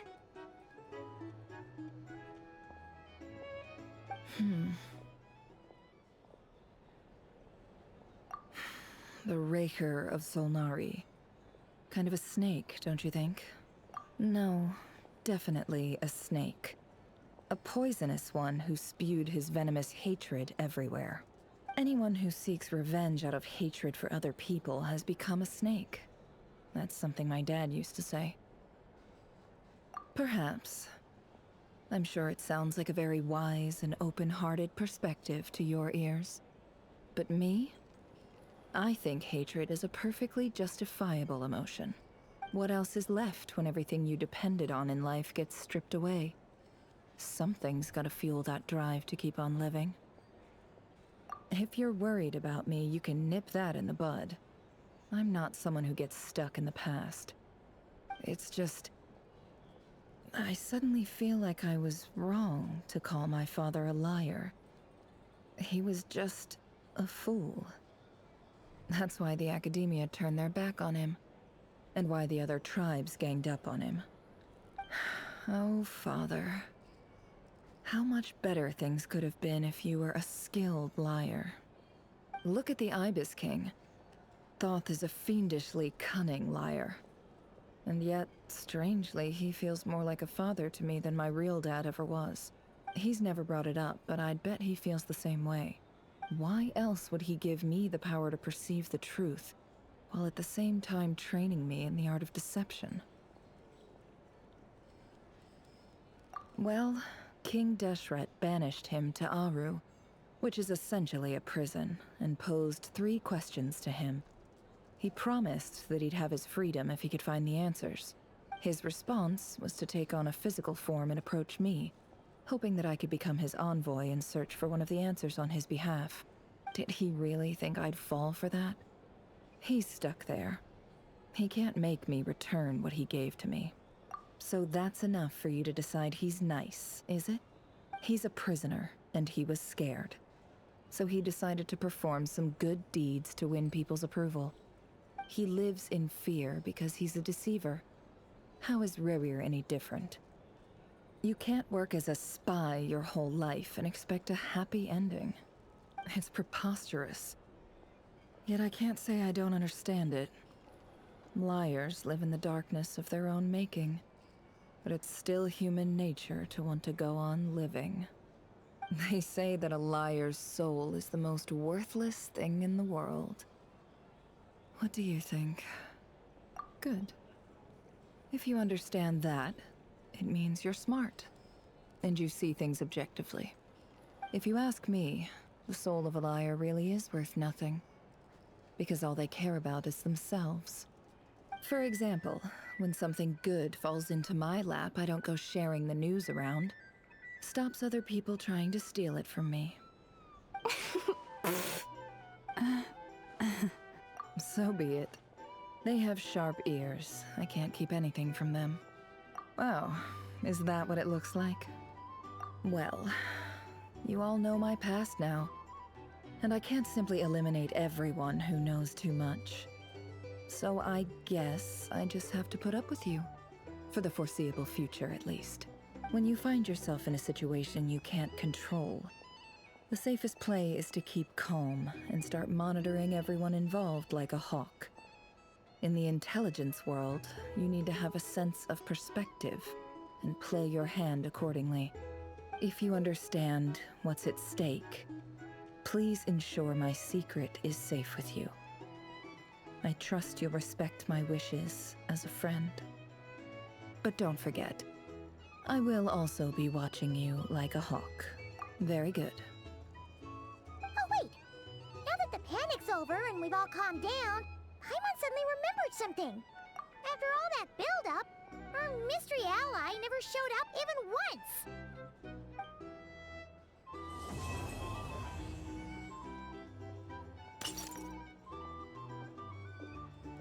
Huh? Am I imagining things?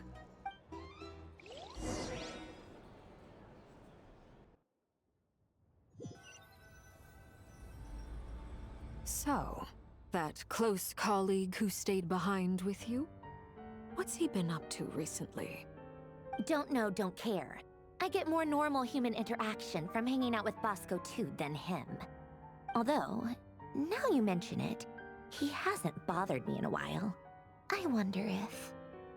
If he's disappeared without a trace, it's the biggest gift he ever gave to the world. But I somehow doubt that's what's going on. He won't lie low forever. So we'd better stay on guard.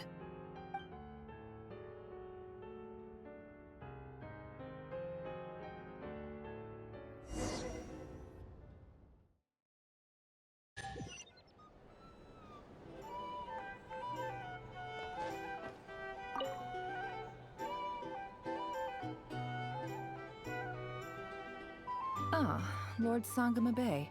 How lovely to see you. I must thank you for the device you provided. It was an enormous help. Would I be right in thinking that it was developed by the Academia? Why come and ask me when you clearly know already? I mostly came to thank you. That's more like it. A little gratitude goes a long way with Lord Sangama Bay. Play your cards right, and you might even stand a chance of becoming my long-term supplier. The chance to work with such a kind and charitable investor as yourself would be a great honor for the Curatorium. Huh? Charitable? Who said anything about charity? First I'm hearing about it. Let's see. The first plot of land you purchased in Nodcry, your desert interests, and... Stop! What do you think you're doing? Exposing my investment history! It's nothing to hide from. They're all perfectly legitimate investments. And some of the land you purchased was with the intent of building a sanctuary? Yes, I heard about that too. How did you... You're a curious case, Lord Sangama Bay. You don't like people finding out about your good deeds, do you? But I'm afraid no matter how hard you try to keep things under wraps, where there's a will, there's a way. You did it for Sumeru, didn't you? It was empty land that was gonna go to waste otherwise. I figured if I built something there, it might at least get some use in an emergency. Disasters are capricious things. They strike without any warning. I've lost family to a disaster before, and I don't want to lose any friends or business partners if I can help it. My elder sister used to dream of finding a sanctuary. Somewhere with plenty of food, water, and medicine. Where everyone could live happy lives. It was something I looked into, but after discussing things with the Dendro Archon, I decided on a more effective strategy. The tech people handled the tech, and Moneybags provided the Mora. It just made the most sense. It's a pity that so few people know the truth about you. Everyone says that you view everything in terms of Mora, and all you care about is growing your own wealth. So, what's the problem with that? everyone wants to be rich. It's human nature. So yes, I love Mora, and it's nothing to be ashamed of. But surely you have dreams of your own beyond just making Mora. You don't get it, do you? My dream is to invest in other people's dreams. And, you know, make a nice little slice for myself along the way. Just thinking about it makes me happy. That sweet, sweet sound of Mora. Thank you. For the device? And the pendant. Oh, that. I was just returning a favor. Don't worry about it. Seems like we've both been away from home for a very long time. Yeah. So long that I barely remember what my family even looked like. That would be your mother, father, and sister? Yeah, though it's been years since my sister passed away. It's not like I want to forget them, obviously, but memory can be even more ruthless than the most calculating business person. Beyond a certain point, if something isn't helping you, it just gets rid of it. My sister can't help me now. Slowly but surely, her face is fading from my mind's eye. It's become a vague impression. Not everything will fade. When loved ones pass away, the beautiful memories are the ones that last the longest. Yeah, that's true. If you ask me, that's the one silver lining in all of it. Well, that, plus, I'm sure that life is much better now than it was back then. Oh, absolutely. I have tons of Mora, a big beautiful house, business is booming, and I'm as happy as can be. You've got a lot going for you too. Boss of the Curatorium of Secrets? I'm sure there's plenty of Mora to be made in that line of work. I appreciate the vote of confidence.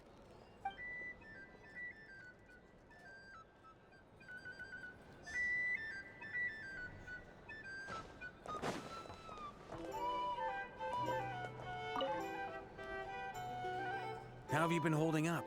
Any adverse reactions? If you start to take a turn for the worse, make sure you tell me right away. You don't need to worry about me, Grandmaster. I'm fine. I mean, I barely did anything, so... What? You're too humble, young man. You played an indispensable role in the battle for Nodcry. We can't thank you enough for your support. Sometimes, when people praise you, it's because you deserve it. The best thing is to accept it calmly and with grace. It's important to learn how to respond to words of admiration. Let's do a quick demonstration. Albedo, that was an incredible feat of alchemy. The pressure was on, but you worked flawlessly at lightning speed to get the job done. Thank you. I can't take all the credit, though. Durin played a big part in forming the alchemical array. See? Did you catch that? A masterclass in how to take a compliment. Okay, yeah. I did work pretty hard to help prepare for the battle. No point denying that. Hey, you guys! Hey, look who's bounced back. Looking good, Traveler. Seems like you've recovered. You won't need to take any more medication. Can I get you a drink? Huh? You know how to order at a bar now? You've sure learned a lot recently. Handling a drinks order is ridiculously simple compared to alchemy. Don't worry, I'll blend into society yet. Paimon believes it. You're clearly a fast learner, just like your brother. To be totally honest, though, Paimon didn't quite follow all the details when you first explained the plan to us. Don't worry, that's completely understandable. Unless you're a student of alchemy, it's hard to grasp the principle and how the process works. To put it in the simplest terms, we saw how our enemy stole the power of Kuvaki. And that gave us the idea of stealing his power to turn it against him. When facing an enemy you have no hope of defeating, it's best not to engage them in battle. So, instead of looking for a way to overpower him, we decided to help Columbina get strong enough to at least stand up to him in a fight. For this to work, we had to analyze his modes of attack, confirm who his main target was, and make sure that he wouldn't go beyond the range of the alchemical array. For added security, we prepared a total of 4 arrays. But to mitigate the impact of the battle, we identified one location in particular as the ideal spot, which is where the confrontation took place. The alchemical array absorbed his abyssal power. Then Durin processed it to render it usable by Columbina. That power enabled her to do what would otherwise have been nigh on impossible. What surprised me was that Dainsleif actually agreed to join us. Given his history with Rarier, he had every right to sit this one out. But we're extremely grateful for the decision he made. It must have been a painful choice to make. But I'm sure that making a decision was far better for him than staying in limbo. Absolutely. He was torn between 2 paths, but in the end, he made his choice and stuck to it resolutely. He doesn't strike me as the sort of person who'd stay trapped in limbo for long. Anyway, however you cut it, everyone gave a stellar performance. And now, it's time to kick back and celebrate.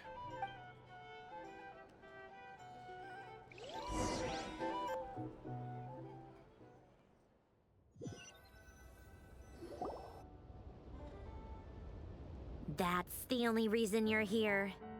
Yes. I've thought a lot about it. And I've realized that you, me, and Arlecchino should be friends. I think this is very important.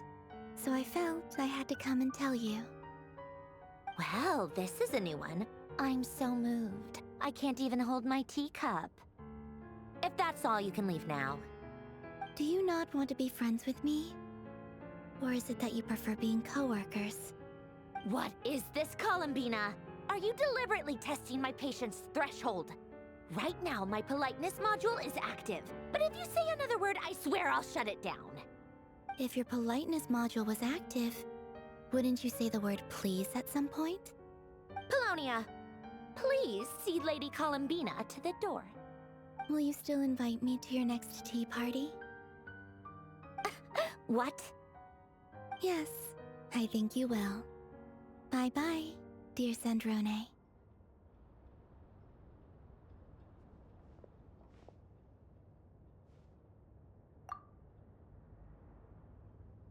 Last time, the Wild Hunt escorted you out. Would you rather I handled it myself this time? We just wanted to, see how you were doing now that it's all over. Why? Out of concern for my safety? I hope you didn't seriously think that the Rayhir of Silnari would be able to lay so much as a finger upon me, given how prepared I was. Mostly because you kind of helped us out, so we just wanted to check you were okay. Looks like all your robots are fixed, huh? Oh, don't you worry about that. Tea time is already a write-off. The visitor before you managed to kill my appetite. If you're in the mood for tea, go ahead and help yourself. Otherwise, it's going to waste. My coasters are still missing in action, though. Use this notebook instead.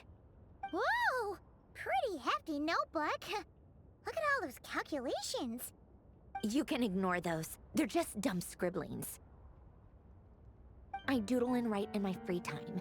Sometimes I remember the distant, dreamlike past. Sometimes I imagine the far-flung future.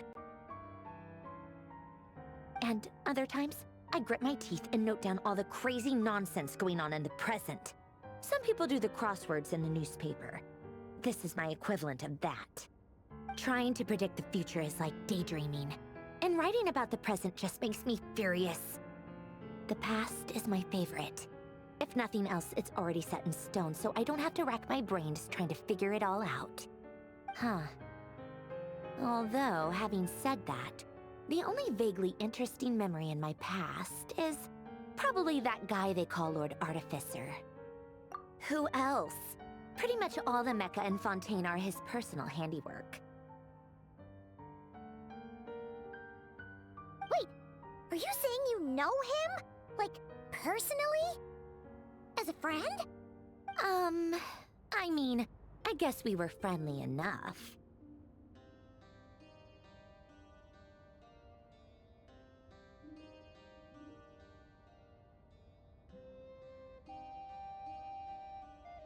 Yep. In fact, I'm probably the only normal person left who knew him at all. We used to chat occasionally back when he was still around. Before he passed away, he asked me to destroy all his manuscripts. I honored his request, but I did read through everything first before destroying them. I mean, I couldn't let the genius of Lord Artificer Alain Guillotin disappear like that. Would have been such a waste. So, that's where the formulas in your notebook are from? I just told you. Those are my equivalent of crossword puzzles. They're just dumb formulas that I solve for fun when I'm bored. Alain's work was like epic poetry. The formulas in my notebook are just silly little riddles in comparison. Not that there's anything bad about them. I mean, at least, solving those riddles isn't going to hurt anyone. Except me, because I lose a few brain cells in the process. Anyway, while we're on the topic, I might as well tell you about what happened to him and his friends. Alain Guillotin had two close buddies, Renee and Jacob.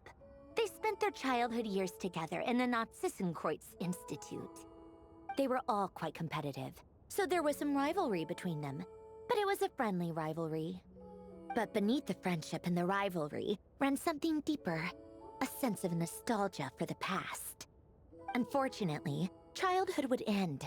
The prophecy would come true, the apocalypse would arrive, and the future would never be. A mad dream that would normally only capture the minds of lunatics began to take root in their hearts. A dream of saving the world. And if Renee and Alain had been people of lesser wits, that dream would probably have ended up as something for them to joke about in their older years. But alas, they were some of the sharpest minds around. They nurtured that dream with the full power of their intellect, and it grew into something that ate away at their souls. The first of them to fall under its spell was Renee. Against Alain's wishes, he persisted in experimenting on a mutual friend of theirs to try and save their life. Alain did not approve and parted ways with Renee. It's complicated. Alain wanted to believe that Renee only did what he did for the sake of their friendship. But when he told me about what happened, I could tell he still had some suspicions about Renee's motives. Perhaps the seed that would grow into a nightmare had already sprouted in Renee's mind. Even then. The next time they met, Renee's soul had been completely engulfed by the dream of salvation. His futile attempt to change the tide of fate only resulted in a wave that swallowed up the world, even before the apocalypse came. And although that wave died down eventually, I hear that it just recently came back with a vengeance. As I understand, Renee wanted to live out his dream of salvation once more. But I'm told that the attempted resurgence finally died out for good. At long last, Renee awoke from his deluded dream. Though of course by then it was far too late. What do you think of Renee? Do you admire his transcendent genius? His view that any price was worth paying to achieve the lofty goal of saving the world? Or do you despise him? Dismiss him as an evil madman who wrought havoc on the lives of everyone around him as he pursued his delusional dream? Same difference, really. Just a matter of perspective. Doesn't surprise me. You share one thing in common, after all. You both want to be the savior. The only difference is, your dream came true, and his, well, he wasn't the one who made it come true. I don't like fanatics who give up their whole lives for their ideology. Nor do I like fools who let their delusions take control. Maybe I could understand if Renee had just been an ordinary person. But he had a sage-like intellect, and still managed to get himself lost in the labyrinth of his own desires. Anyway, that's enough about Renee. Now, moving on to Alain Guillotin, the Lord Artificer. He managed to put a stop to the first storm whipped up by Renee. But after that, Alain lost his friends and family. To his credit, I suppose, the loss of his family and friends was purely a tragic accident. It's not like Alain sacrificed them for his cause or anything. After that, the only thing supporting his work was the same dream that had dragged his closest friend down to the abyss. But although the desire to save Fontaine drove him to found the Fontaine Research Institute, Alain continued to reject any form of transcendental knowledge or power. He was suspicious and fearful of it, having seen the way it had affected his closest friend. I think that formulas and machines derived solely from human intellect were the only thing that gave him a sense of spiritual comfort. Yet Alain's intellect was simply too great. It barely left him space to breathe in his lifetime.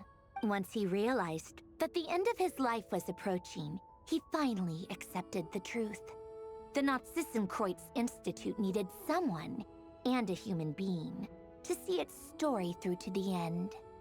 He quit working on his formulas, trading them in for the fairy tales that had played such a formative role in his childhood, but which he'd barely touched in his adult life. He told me that the director of the Nazissenkreuz Institute used to read those fairy tales to the children as bedtime stories. Apparently, they worked wonders at sending kids off to sleep. I think that all he wanted at that time in his life was to be able to sleep deeply without being plagued by depression. By that point, nothing else really mattered.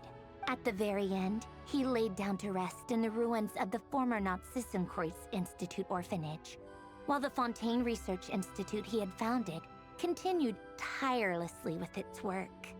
Many years after that, tensions over competing dreams would once again cause a rift, this time between members of the Fontaine Research Institute. But the actions of those fools had nothing at all to do with Alain. And that is the story of two people from the Nazissenkreuz Institute who both wanted to save the world. One went all in on his fantasy of salvation without ever looking back, and ended up calmly sinking to the bottom of the deepest sea. The other sought desperately to burn bright in his life, even though he wasn't sure where he was going. I do sometimes wonder, why is it that people like them have such grand hopes of saving the world? Even the grandest tree starts as a tiny seed. So perhaps, for each of them, their mission to save the world began with a very simple desire: to save themselves. They were young children with friends and family who mattered to them, desires to explore the meaning of life, ambitions to have a successful career. They didn't want to see all of that taken away in one fell swoop. Or maybe they just wanted to find something to anchor themselves within the chaos, to stop them getting quietly swept away by the storms of life. But instead, the search for their own salvation took them down the rocky road laid out by fate. Do you think the desire to save oneself is enough of a justification to try and save the world?